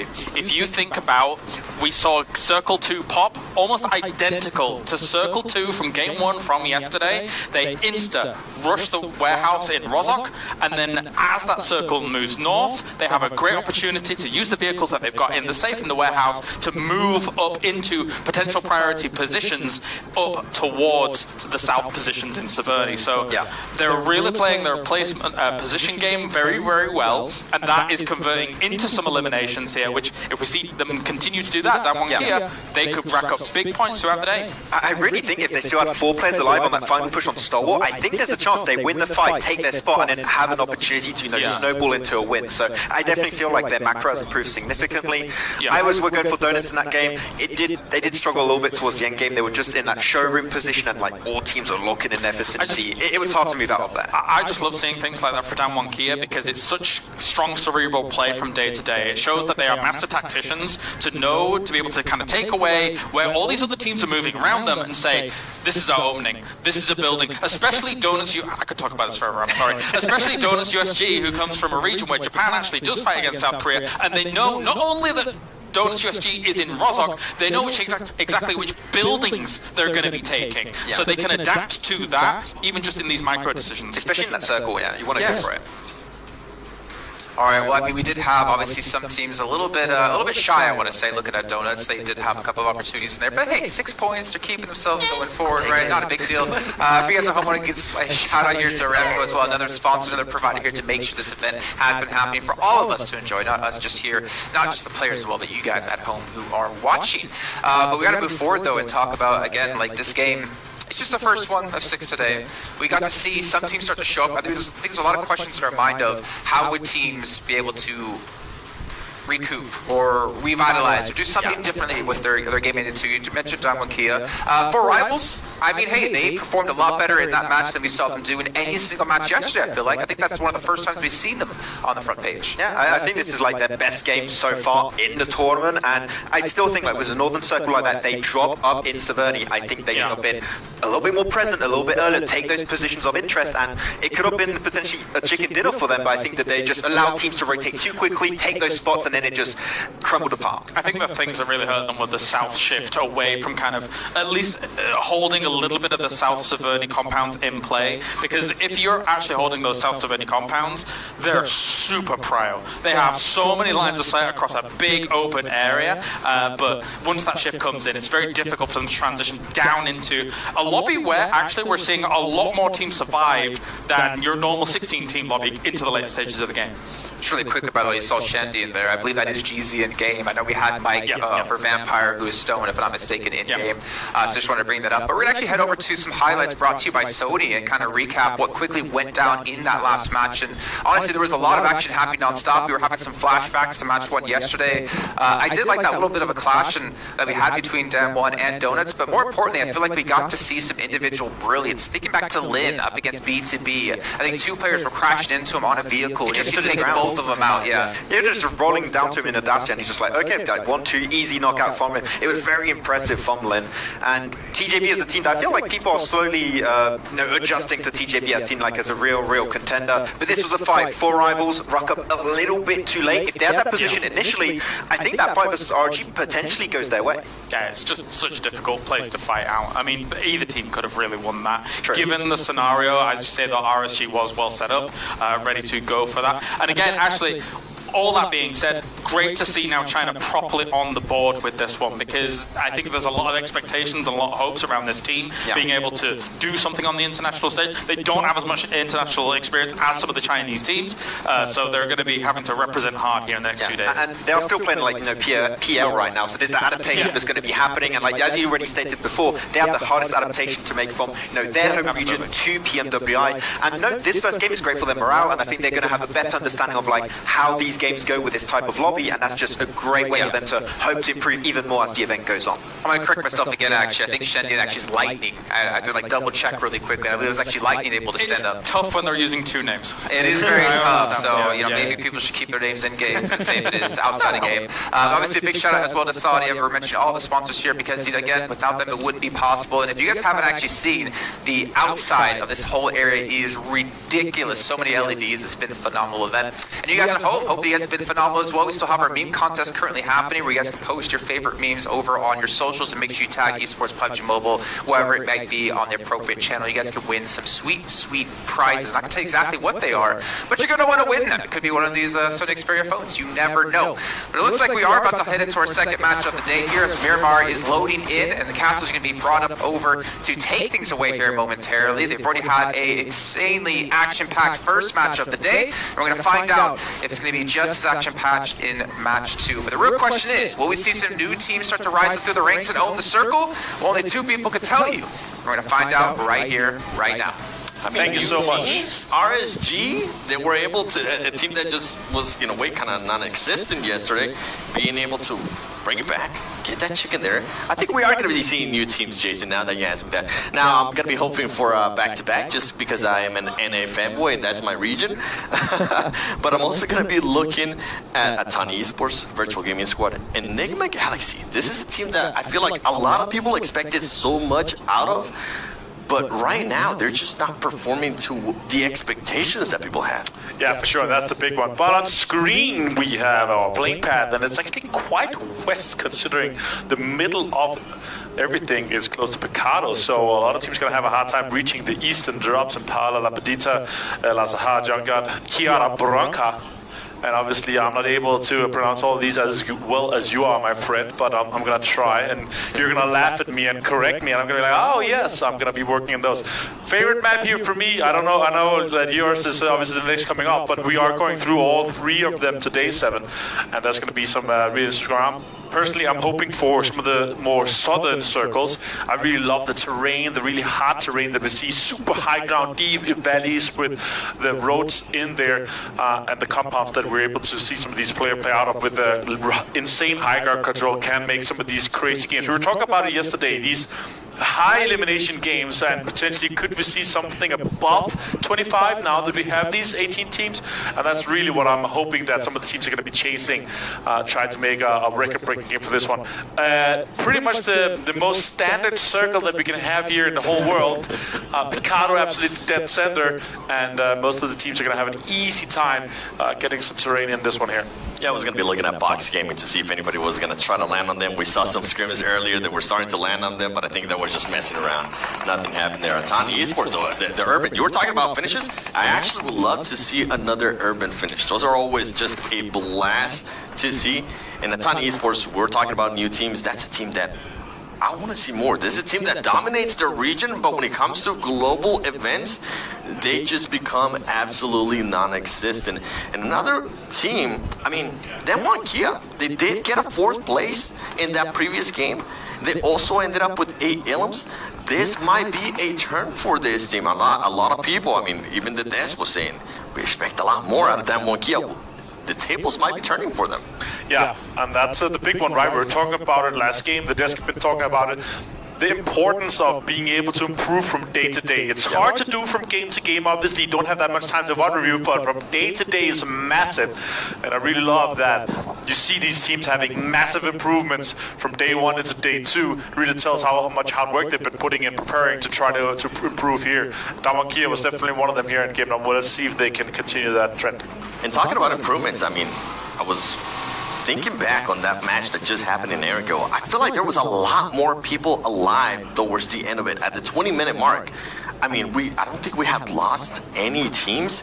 And when we went to yesterday, there was a lot more action. So you can definitely tell a lot of the teams decided to just go back, watch that VOD, adapt to some of the playing styles and being able to back off, not be as aggressive if you don't have to be, especially with some of the aggressive teams that we have seen from Vampire Esports. And even though Software Esports, I keep saying they are playing slow, if you do come near them, they do kind of put their elbows out. They do kind of say, hey, we might be playing slow, but be careful because we are going to be aggressive if you force us to be. Yeah, exactly. And that's what we love to see, the responsiveness, the adaptation, that you're able to adapt in general, you know, and that's what I really love to see in general. But here we have a ton and soul on screen, and remember, we do have 50% off the PMWI guns, kits, and outfit right now. So check that out here. You have obviously 5 chances to draw the treasure chest too, as you just saw on screen. TJB here with Virtual Gaming Squad. It's a little bit of a fight. Virtual Gaming Squad, I wanted to look at the indecisiveness that we saw yesterday. Are they going to continue on the trend here? Are they going to go aggressive? I think they're going to be pushed to do it.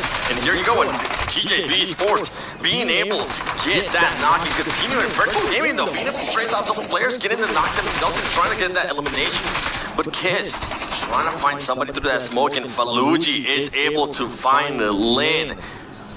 This is going to be a tight fight here from this too. But right now, TJB does have the men advantage. Can Virtual Squad Gaming pick up almost. Virtual Gaming Squad, you almost got him. And he goes back for it, but he's not able to connect. Kind of a standoff here in Chumacera. Obviously, it's not that center, but still they're fighting for protecting their drop right now. Don't want to see them contest that. It's really rough having a team dropping on the high ground and then being able to look into the city. You don't really see that. You want to be able to control everything yourself. But that's what we've been talking about as well. That, you know, with 18 teams, there are going to be some teams trying to squeeze in, trying to take the terrain away from you, so you're going to have to defend. And I love what TJB was doing here. They decided to live Skur on that exact same building, and some of the other 2 players, as you were able to see on the overview cam, they started rotating. You can see Xiao 7, you can see Kiz right there, being able to rotate and try different angles, and you can see Skur just putting on some damage, at least making some noise, letting them know, hey, I think the whole team might still be there. Virtual Gaming Squad needs to be careful. They need to watch out. They are starting to wrap around them, and guess what? I do see them one key on the horizon, looking to hopefully third party this fight. Yeah, that's definitely a good opportunity. Right? You see a prolonged fight that takes a long time. Xiao finds a pump shotgun, knock on to Gaddafi. It's going to be finished off as well here with Xiao. And TJB in a bit of an advantage here with just 2 players left from Virtual Gaming Squad. You see the distance here you're talking about here. 7 shots are coming in from Junai itself. Valucci gone down. Forrest finished that off as well. So Virtual Gaming Squad is just down to 1 shot. And this is perfect for Diamond Kia. I hope some of the others, some of the other players need to go up to that little mountain or hill, whatever you want to call it, and try to continue to get some of those extra and try to continue to just output some more damage. You really don't have to worry about anything. I mean, I'm pretty sure they're going to have another player just looking out for them, making sure they themselves don't end up getting third party. But if I'm Damwon Kia, if I do hear TJB and Virtual Gaming Squad start getting into a fight again, I might just want to push that, considering you already know they have lost some players from both teams. Yeah, exactly. Potential easy points for Damwon Kia.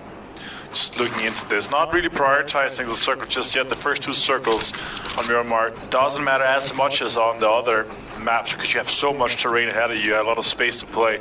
It's really much for that to see. Let's see what the J-Way sees here through his eyes. He has some information, and it's somewhat of a potential gatekeep that we can see from back to back, but I'm not sure how much they're going to commit to it while the circle moves in. And a lot of teams, around half the teams, have prioritized getting some of those center locations. G7 on screen. I think at this point now the teams are going to slow down a little bit more. You can see back-to-backs being patient, and J-Way was one of their best players yesterday. He was able to, I think, collect 4 illims. It was not the player with the most illims, but it was interesting, by the way. For everybody currently watching the live stream, reach 100 million people live watching, that everyone could get items in the 2022 PMWI Lucky Crate. Maximum of 1 award per user. Maximum of 1 award per user. Yeah, Avenger. You can visit that in-game, and you can do the watch together in-game, of course. Every day is here. But let's see what back-to-back is going to do on this TJB situations. I mean, it's a potential gatekeep or even a camp on that rotation we're going to see coming out of Chipacera.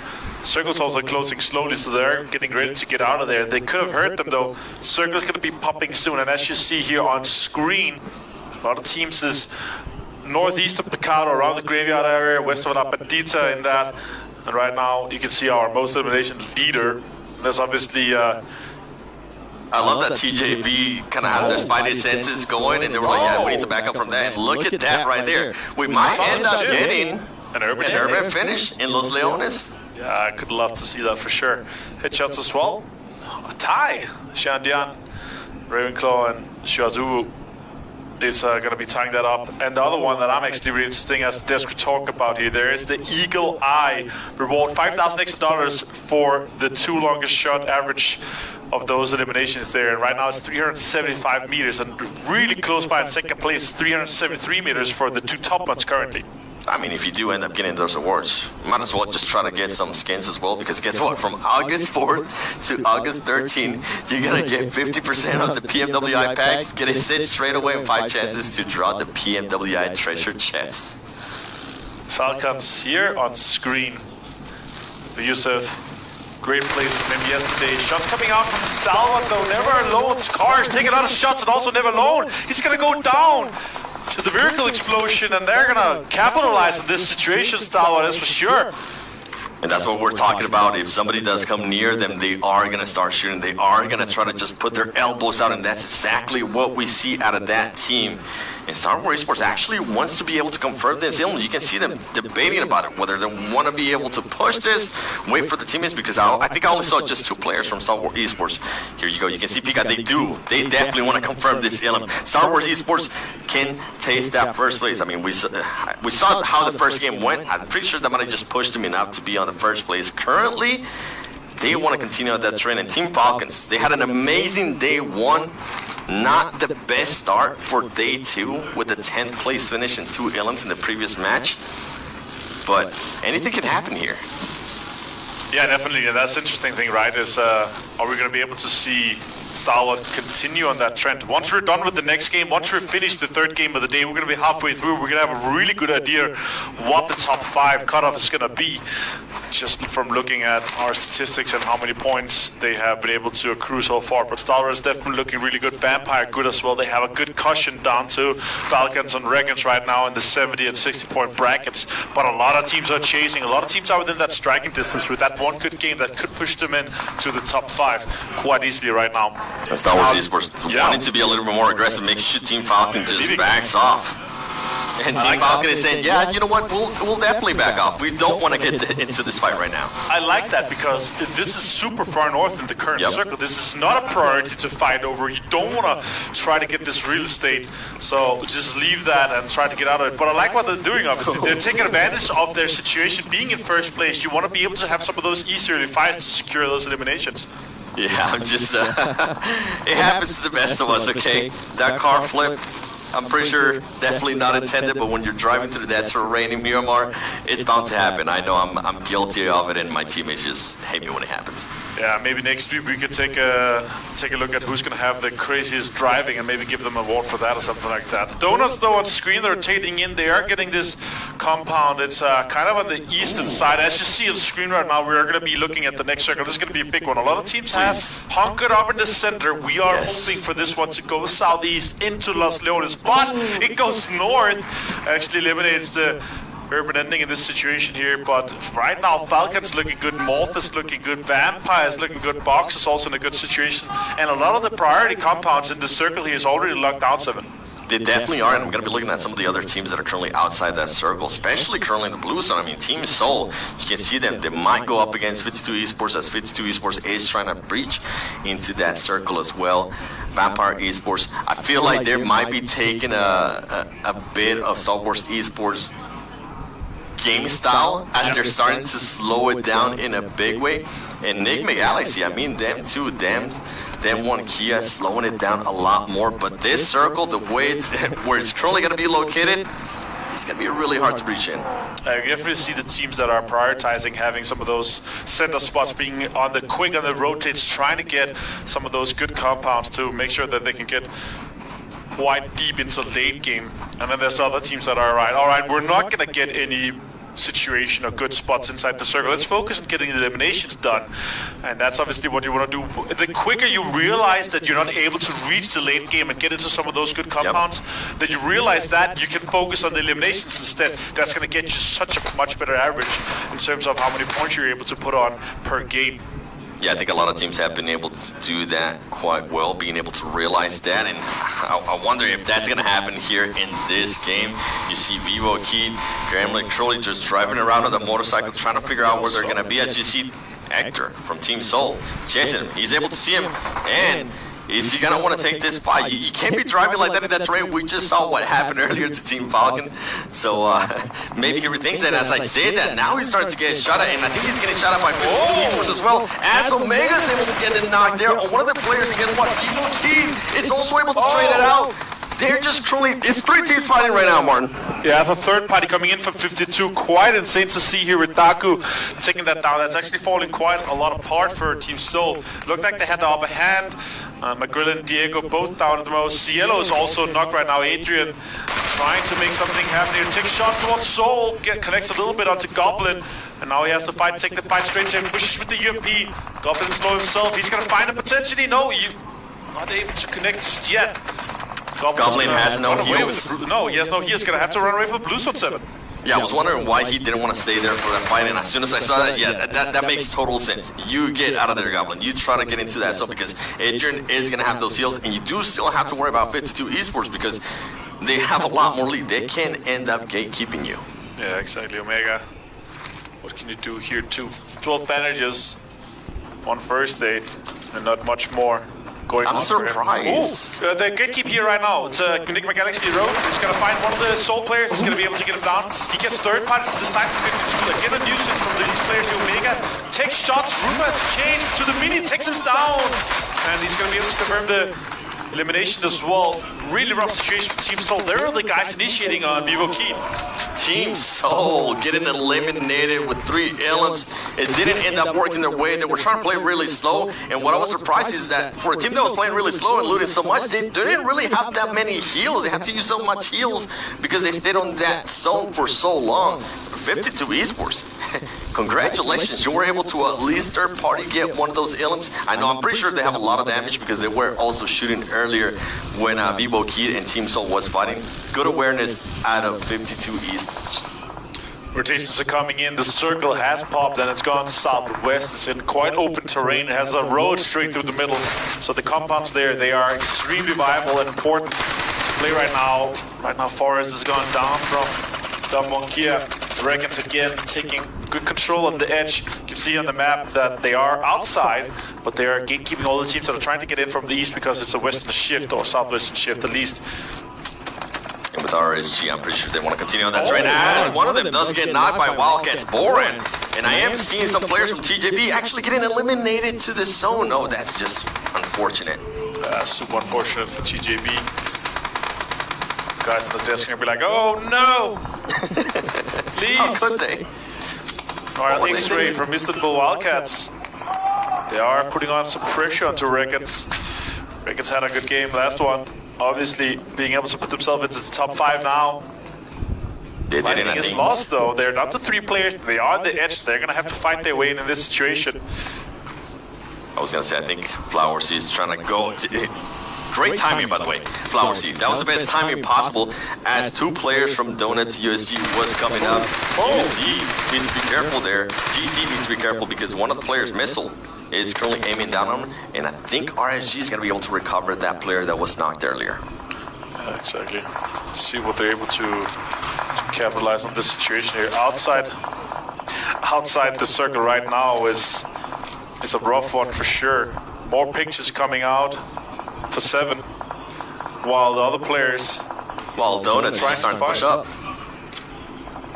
How is Donuts going to be able to approach the situation? Are they actually how much utilities do you want to waste on this, right? That's what we're going to keep in mind. And there is a knock right there from them.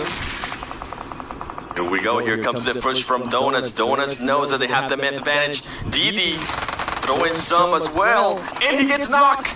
Oh no, by Wildcats! They end up getting third party by Wildcats. RSG just lucky in that situation as Donuts definitely one of them, but guess what? Flower Seed is still alive. There is a little bit of hope for them on being able to get at least some placement points unless Naoto is able to spot Flower Seed, and I think they might have done just that as Flower Seed is going to be... Oh man, this is just not a fight that you want to be at. I was hoping that he would be able to lay it down and just not get found. Oh, and guess what? He's gonna get pushed. Can he knock? He's able to knock one. Can he knock the other one? He's not able to knock. Season from Donuts.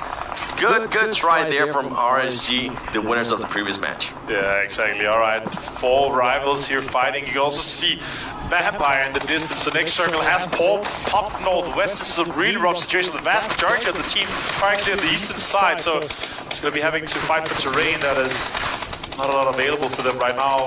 4 rivals on the distance. They actually got a hard shift towards their direction, which is good, but Vampire right now outside the circle. They have to fight their way in here, 7. Yeah, and if we look at the current circle, I mean, there is some teams in there, but they're currently pretty much on the edge. And as you mentioned, there's just so many teams outside of that circle. A ton. You see it right now, Vampire Esports knocking one of his own teammates as Stone does get knocked by 4 rivals. I thought they were going to be going up against Morph, and guess what? Morph realizes that, and he's also going to try to push. He needs to be careful. He's able to get one knock. He gets knocked himself. Can Fluke clutch this up? He was able to. He might be able to heal up himself and also revive that player. As we see Lappy now moving around, trying to get some of the other confirmed elims. More frenzy though, throwing nades and being able to confirm those elims. And this is a really rough situation. As you see, these teams are trying to get into the circle. There are so many teams outside. Donuts is one of them. Vampire is one of them. Back to Back is one of them. Dambon, Kia, Istanbul Wildcats, a ton. All these teams, they have to move into the circle, but they are focusing on the eliminations because they know it's going to be really hard to get into this. That's why they're not rushing to get to the circle. They're rushing to try to get these eliminations confirmed. Vampire down to 2 players. And right now, for them.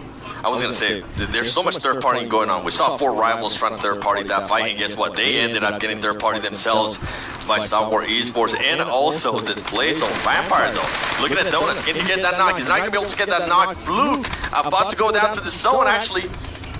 He ends up going down to the Donuts players, and there you go, Vampire Esports, Team Falcons, if I'm not mistaken, being able to get that final element. Donuts just trying to get deeper and deeper into this situation, but it's not looking too good for them so far. Kia with the utility usage now is coming out. Zone is pushing them. They're not inside. It's not going to stop anytime soon.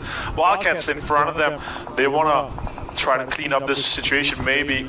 They're just on the edge of this. They want to be the last team to come in from this southeastern side. And as you can see, it's been found. Some players from that one Kia driving around, hoping they can survive a little bit longer. And guess what? They might be able to do just that. Good scouting out of that player, too.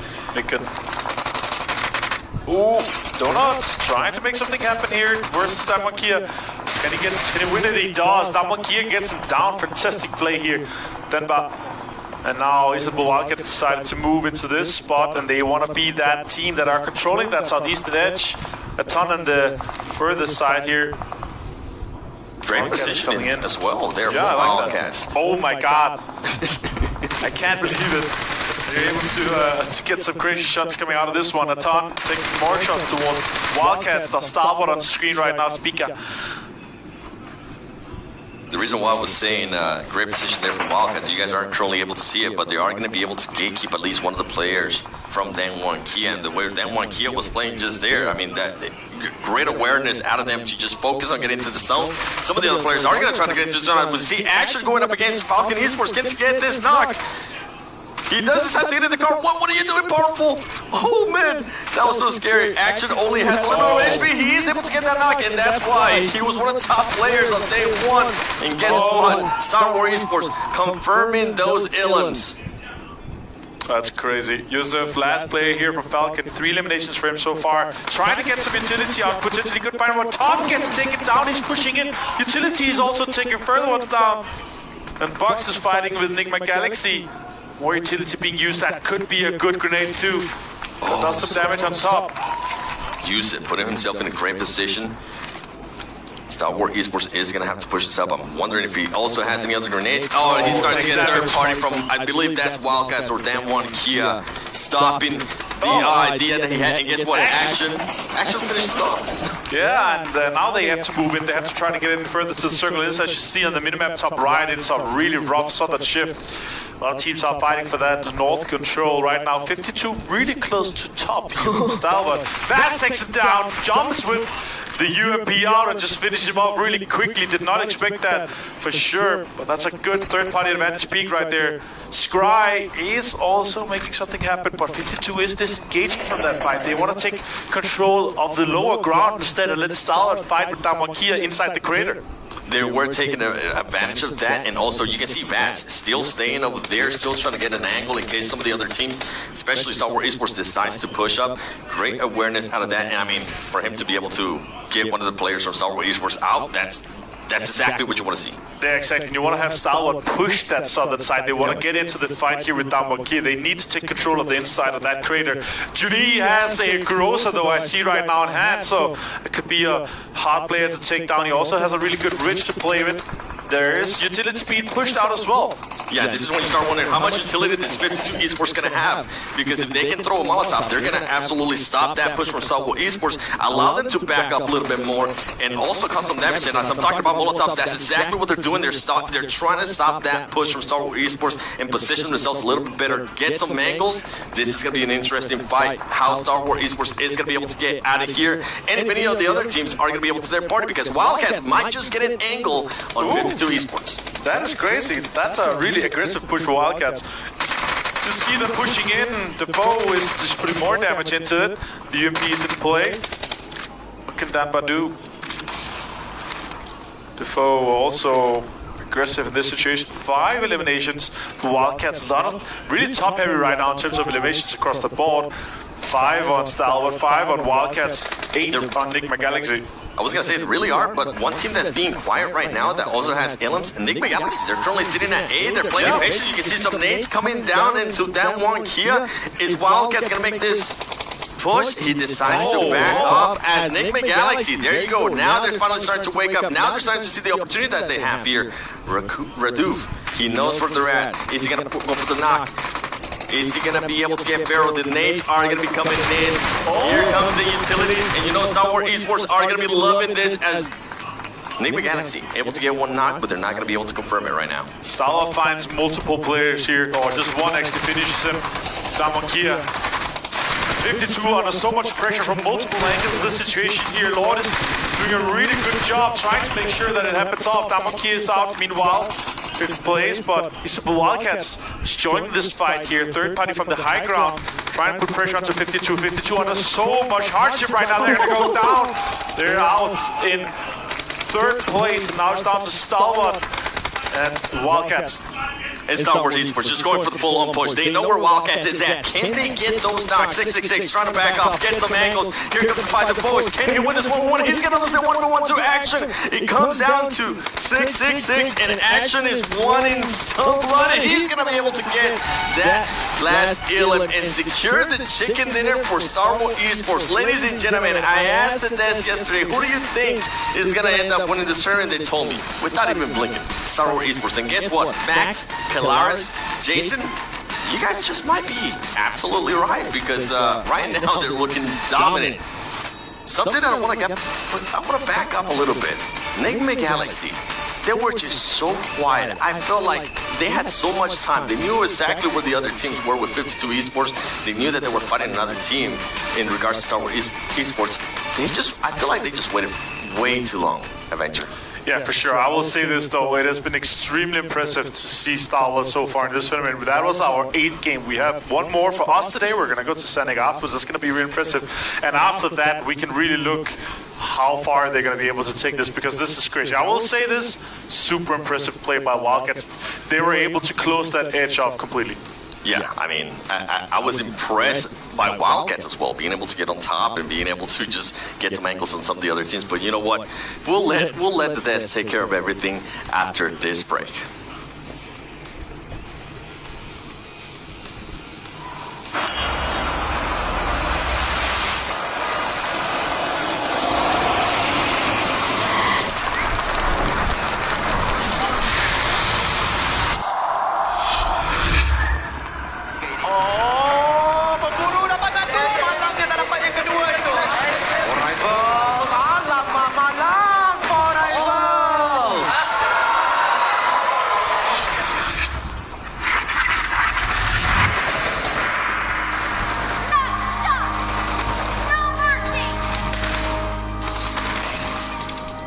Saya tidak akan membiarkan saya berada dalam zon selesa, kerana bagi saya setiap perlawanan adalah permulaan yang baru.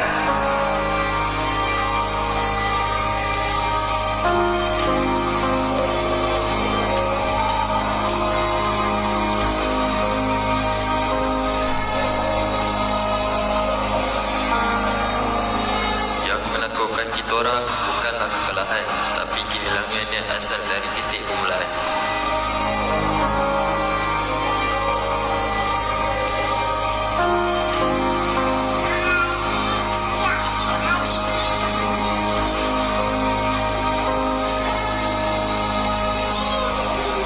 Mereka adalah punca kekuatan saya.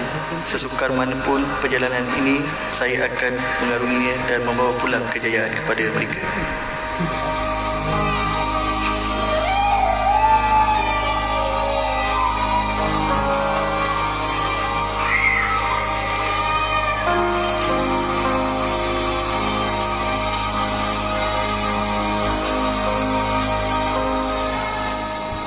Walaupun sudah mencapai 2 juara C Championship dan pingat gasa Sukan C, kali ini saya ingin mencabar diri di peringkat dunia. Saya percaya pada pasukan dan diri saya untuk mencapai ke tahap yang lebih tinggi.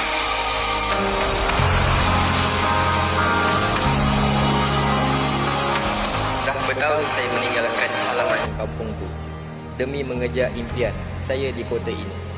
Semua usaha selama ini adalah untuk membuktikan diri dan mengibarkan jalur gemilang di pentas dunia. Kali ini kami telah bersedia. Is now or never. Tidak kira pengakhirannya. Kami akan buat yang terbaik untuk mengharumkan nama Malaysia.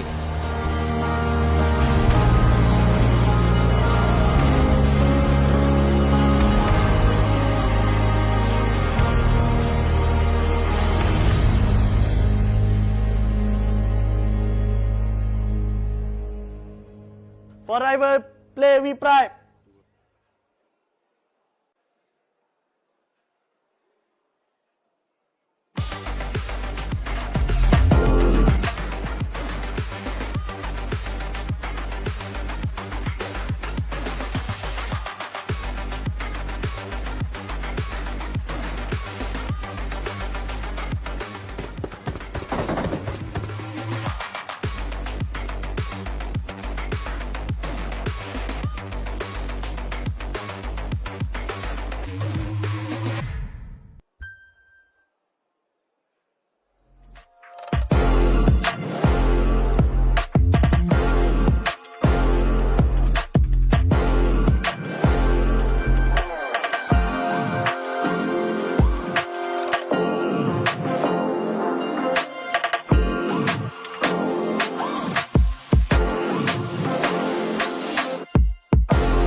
PMWI 2022. I want to give a shout out here to Sony Xperia 1.4. It's been made in collaboration with professional esports players, so you know the phone you're getting is going to be good.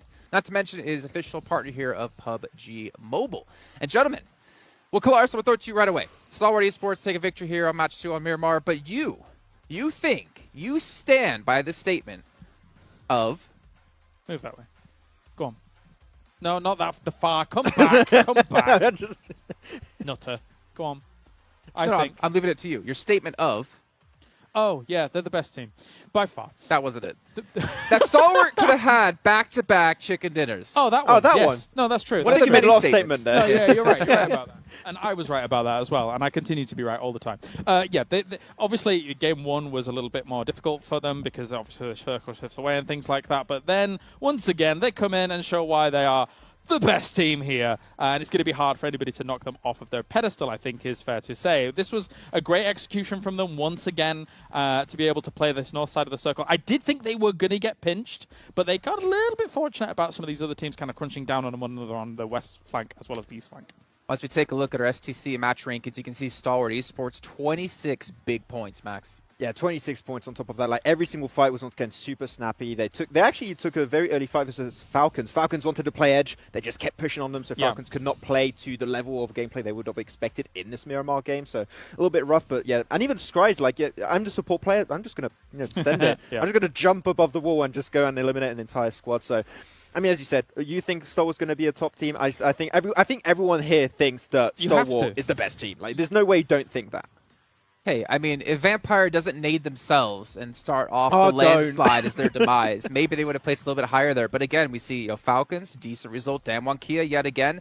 And for one of the first times, Dennis Bank Wildcats able to make themselves a second-place finish. Yeah, we were actually surprised while looking at like the stats. In the tournament before this game, X-Ray was like the third best fragger of the entirety of PMWI, was what, 16 eliminations? Yes. That was a little bit unexpected, so there's definitely something working out for them, and here it definitely worked out with the second place and 19 points. Yeah, coming into today, I think he was in that 5th tied pack where there was all the 11 eliminations and things like that, but yeah, definitely so. I mean, looking at their placement to elimination ratio, I think even from yesterday as well, it was a little bit of a surprising, variance to that. I think yesterday when they were trying to hold off against Enigma Galaxy that came on a wide wrap around them against Erangel, I think they could have held that off better and then potentially beaten out Stalwart in the game that they won yesterday of all teams, actually. But Wildcats wasn't able to hold that down. So it's nice to see them getting some points here now.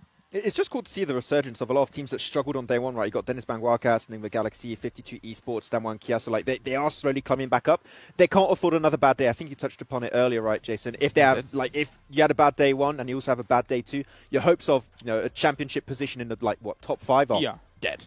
And just as an aside as well, I'm actually happy to see 52 Esports getting themselves 13 points in this game. The reason being is because they already kind of put themselves at a little disadvantage in Miramar in that they're dropping in Ruins, which is far northwest. It's arguably one of the worst drop spots on the map, but they're still using it and did okay. Gentlemen, I'm just going to clarify this for you guys here and obviously for you all at home. This is the player stats of Stalwart Esports, not the entire event. This is just today in 2 matches. Action was the MVP of day 1. Yes. So you want to give them the trophy for champions. Do we give the MVP to Action too? I think we just do 2 in 1. We just do it. We just give them both. It's pretty much there. I was going to say, are you sure that this is just day 2? Did he just double his eliminations? Because he had like 17. He had like the most eliminations day 1, didn't he? When we looked at our top eliminators, he was like at 17 or 18. So he almost doubled his eliminations in 2 matches. Okay. Yeah, Action. He's really good. I don't know what to tell you. I can't say any more about it. Yeah, exactly. MVP Arnold material. Schwarzenegger would be happy because he's definitely the last action hero. I mean, he puts up almost as much damage as Vampire Esports put up on that Erangel in the very beginning of yesterday. Ridiculous stuff, but to be fair, this is the team we have been talking about quite a bit. We know what they can do. We didn't see it quite as much when it came to day 1. But we're definitely starting to see it now, and this really makes me worried for all the other teams out there as we now dive into our Sony highlights. And it's probably just going to be them, I would imagine, for the most part. But to be fair, I mean, 52 Esports, at least for them, I was really happy to see them get towards the later stages of the game. This is a team coming in from Pakistan who didn't get a single chicken dinner. I'm sorry, James, you're going to be cut in half by a phone. Chicken dinner when it came to PMPL Pakistan. They did have an unfortunate position, I guess, when it came to the end with Stalwart up above them. There was really nowhere they could go, but at least holding on for points was fantastic. fantastic. And they did like drop in ruins, right, too. So it was a very, very long rotation that 52 had to go for. Like, not your favorite location to go for. I hate it. Okay, there you go, it's said. But then again, like a pretty decent position, but they won like that plateau position. Enigma Galaxy were pinching on their position, then Star Wars. Like, I don't think many teams, even like some of the top teams, would have struggled in that position. So fair attempt, but it did become very difficult towards the end. No, definitely. I mean, you're effectively having to walk through fire when you're dropping there, and any other circle to work with it is very, very difficult indeed. But yeah, as we can see here for Vampire, this was a bit of an unfortunate scenario. Had that happened in other locations on the map, then it would have been okay. But because they're in such an open valley, the shots coming in from the other side of the valley cause them problems as well. It's the worst place to have an accident like that happen. There were literally 3 teams around them when that happened. Like, and they're just like, oh, wait, what just happened? So, of course, we're going to get the 3 extra eliminations on point for free, so no issue there. And then Damwon, looking to really pick up the aggressive nature of their gameplay, right? I feel like they feel a lot more confident. It feels like almost a different team in a way. And I do want to see a Damwon chicken dinner today. I think there's a very high chance we might see that happen. Well, Kalaris, you have to kind of back him up on that if we want to see it come true, right? We have the curse and the blessing. That's true. 1 second. Yes, our South Korean overlords, as I've always kind of looked for Damwon Kia, I think that they will get themselves chicken dinner. Thank you. No problem, no problem. Okay, well, we will actually take a look at our overall set and just get an idea of things maybe shifting when it comes to our leaderboards. We do have Stalwart actually. So not only did they take first place, but they've created the gap that we talked about between 3rd and 4th. They've now made that gap between 1st and 2nd.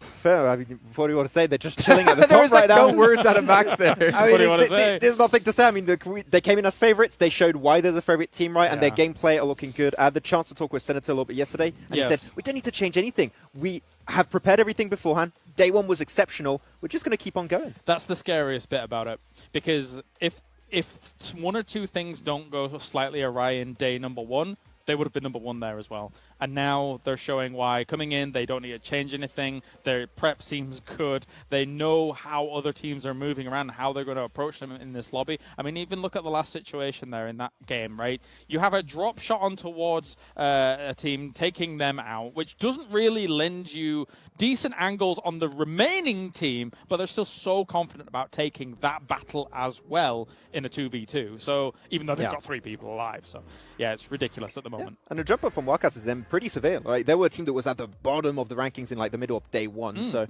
they all put themselves back in the competition. I can hear I was kind of teasing the Turkish talent there and saying like, oh, well, how are they doing? But they're actually popping off slowly. We're getting ourselves in a situation now here, Jason, where we're approaching the halfway mark here for PMWI, the main event itself. The top 3 teams, it's been a little bit rough for a start for Falcons here, but they're still got themselves a bit of a buffer. It's going to be about that 4th and 5th for a little while here as we watch those kind of tussle, because top 5 is very, very important to try and qualify yourself into that next weekend. Exactly. The after party is going to be the main focus for all of these teams to fight for a big portion of that $1 extra million prize pool. So we'll see. I mean, RSG also has been climbing up, but RSG, unfortunately, chicken dinner game 1, I believe 0 points in that second game here today. So a little bit topsy-turvy. Not the kind of result you want from a team if they want to hope to make it in the top 5 into the after party showdown. No, definitely. I mean, again, we said that they had to have some adaptations. They played the Erangel well. And when you look at Erangel as a whole, we've mentioned it time and time again, it is where the majority of our games are going to be played. Your mastery over the grassy pastures needs to be strong. And I think RSG, as time goes on here in the days, will continue to gain the points in Erangel. Well, we can see here, moving down to the second page, Box Gaming has fallen off the front page. So I believe is Damwon Kia at 48 points. Vivo Kid as well was on that top page. They have fallen down to 13th place. And we're seeing, well, Max, at least a little bit of an uprising out of a certain team that we expected a lot out of coming into this event. Yeah, Enigma Galaxy had a really rough start, which I think was unexpected, kind of, knowing that they struggled at the very first day of the PMWI 2022. So here they're slowly coming back. Good to see from Enigma Galaxy. They were feeling confident in that fight too, but if we can see them remain as a 4-man crew at the end of a game, there's a very high chance they can convert it into a win. Yeah, well, gentlemen, we are actually about to head into our 3rd match of the day. We do have Sandhawk coming up next. Things are going to get spicy, and they're going to get moist, Max. Big shout out to STC as well, one of our sponsors to help make this event actually happen. And also, of course, Dr. Suleiman Al-Habib as well has like a free clinics here around the country to help make things, help make healthcare accessible to everyone out there, which is always a fantastic thing. The USA could learn quite a bit about that. Anyways, ladies and gentlemen, we're going to be heading into that 3rd match of the day. Going to bring our commentators back in. Sandhawk, what we heard from Sultan earlier on about how it didn't work out for them with TJB. And we're going to find out here if maybe they can change their stars here, as we're going to bring our commentators back in with Avenger and 7 Worlds Gaming. Moist, you said this is my favorite map. I finally get to cast this map. And you know what I'm going to be looking at? I want to see a hot drop. It's been a very, and I mean very, very long time since I've seen a hot drop here in Bootcamp. And I think it's about to happen, Martin. Yeah, it's very likely also because we obviously have the 2 extra teams compared to what we are normally seeing. I will say this, though.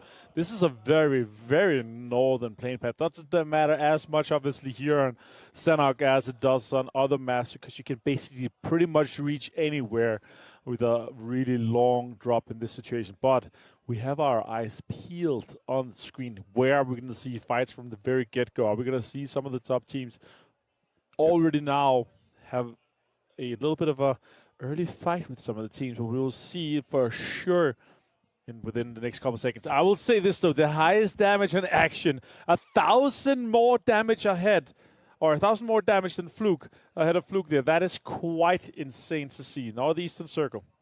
Yeah, and I think this Northeast Circle is actually going to force the hot drop because guess what? If I'm not mistaken, I'm seeing Star Wars Esports and RSG. They're both currently in boot camp. Are they actually going to try to go for it? Is there any team going to back off? I don't think it's going to happen. They're currently fighting. You can see somebody from back-to-back already getting eliminated to Atan Esports. I think back-to-back is going to be surprised to that drop. And guess what? Now we go to it. Now we go to this fight. RSG going up against Star Wars Esports. Who is going to win this fight? Let us know in the comments below. This is about to get interesting. Martin. Yeah, I'm loving what I'm seeing already here. Regans, what can we happen? What can we see happen here from this situation? Scry, can he do something? Action goes down. Our top damage dealer is out. That is unfortunate for Saul for sure. But I love that Regans is taking these guys on. Somebody has to stop them at this point. The first team to go into the triple-digit points, and they're looking very, very certain to be going into the top 5 in the after-party showdown. Like the desk have been talking about here. This is a ballsy rest, but it actually worked out quite well. Top is low, though. Action is low. I'm not sure they have too much healing going on for them either. Top is outside. Trying to take advantage here. He's going to do some movements there forward, and they'll not be able to hear him too much. It's going to be interesting who's going to be able to strike first because this team's right now nothing. I mean, we got some knocks, right? RSG. They do have that DBF. They do have the DBF. We know what they've been able to do with it before. And guess what? Star Wars Esports getting eliminated by RSG. Yeah, that is quite crazy to see super early on here. The situation is obviously always boot camp that's being fought for. And Reckons being able to close that run out, take out Stalwart. It's going to be this game for everyone else to try to catch up, try to capitalize on the situation that our current leaders are right now not alive as the first team out for this situation here. Sanak, it's always a blessing. We always have so many fights, so many crazy situations from the very get-go, and we're going to be having more. Now, down Monkey, I really love what I've been seeing from them for the first 2 games here because last days it was not the best for them, but they have stepped it up. They managed to combine both their placements with the eliminations that they were needing so much, and now they're looking really, really good. So hopefully they can do quite a lot better compared to day 1 here. Let's see what happens in this game. And the rest of the day, we have obviously 4 more games, including this one. Nice shots coming in from Bane, putting out some destruction onto that one. Let's see a replay of what happened here. Oh, he actually ran into it while he was focusing on the window. That was quite impressive. Now, 52 Esports, they are pushing on to Donuts and USG here. Yeah, and if you're RSG, I mean, you're going to be happy about that. You didn't really have to move much. You just pretty much had to shoot and then let the player walk into that line of sight. And you were talking about teams that weren't improving. I mean, 52 Esports, they had quite a performance, not in regards to Ilms, but at least in regards to placement in that previous match in Miramar. The 3rd place finish, 3 Ilms, and right now they're starting off hot too, being able to get at least 1 Ilm. Now, with Star Wars Esports being out, I'm hoping that a lot of the other teams are going to be able to take advantage. And I'm going to be looking at some of the teams that are towards the bottom. Team Seoul. I mean, they currently have 32 points. That's a team that really, really needs to figure out if they want to continue playing the passiveness and slow gameplay that they've been playing, or if they want to just get a little bit more aggressive, get a little bit more confident, be willing to take fights to those teams, because right now I'm really not seeing that out of Team Soul. No, and obviously a huge following, huge fan base that are cheering these guys on. TJB on screen, though, they are currently in the mid-pack, able to kind of pounce into that top 5 if they have a good game. Our mid-pack is looking really interesting, really spicy. We have about 6, 7, 8 teams that are within that striking distance of the top 5. Right now, the only teams that are looking pretty certain to be going is Starlight, Vampire, and Falcon. I would love to see Falcon being able to, go into the after-party show match as well, even though R8 is also joining them. Obviously, home turf heroes is super important here with the backing and the pride that you can have with the teams being able to represent in your own country. That is fantastic. Team Soul on screen, as we were talking about, right now overlooking bootcamp, potentially considering what's going to be going on here. Are we going to be trying to get some of those rotation kills that Reckons is going to be doing later? Actually setting up quite heavily on this camp here, 7. The potential could be quite big. The question is, do they run that way, or are they going to be running together and just going to be running into it? Look at that on screen, 7. I'm going to disagree with this. Spicy. I don't know what Omega's trying to do there. I mean, you're going to be living. Yes, you do have some players, right, overlooking what RSG is going to be doing. But when you lay down in between 2 rocks, are you scared that you might end up getting third party from the other side? You have to make a decision right there. Am I going to focus on what? Am I going to focus on RSG, or am I going to be focusing on just what's behind me? I feel like I don't agree with that decision. I'm hoping he's able to change it, because Team Soul can definitely get some eliminations here, especially if they catch RSG by surprise. And I think that's exactly what they're trying to do. We'll end up seeing what's going to be happening with those 2 teams. But, I mean, RSG has already gotten at least into one battle. We saw what happened there with that Star Wars Esports. They are ready to get into a fight. Virtual Gaming Squad, a team that so far has been a bit lackluster. They're also looking to get some elims. And here we go. RSG going up against Team Soul. What's about to happen between these 2? You see Didi, and I think they have an idea. And RSG is going to let those grenades rain down on Team Soul. Who is going to get the first knock? That's what it's going to come down to. Goblin, there you go. He decides to get up. He gets a knock, and now he's about to get knocked himself. They do end up trading. Ashot going for the knock with Lightning. I don't think he's going to be able to get it. He does end up getting knocked. GC being able to get everybody off the elf angle right there. Wow. And Team Soul escaping with just 1 player, but RSG, I mean, actually not even. Team Soul just got eliminated. Team Soul, you had the height advantage. You had everything going your way. You were trying to get the surprise, and instead, I feel like RSG ended up surprising them. Yeah, that was so unfortunate for them. They should have been able to capitalize on that situation, but they just weren't. And RSG Reckons able to jump out, get the points confirmed for them. They're right now on 7 eliminations. 7. Yes. What do you think about that? I think that is a great number. And I think even though they do have 7 elims, I think RSG is going to be a little bit upset because they ended up losing 1 player. Yeah, that is on.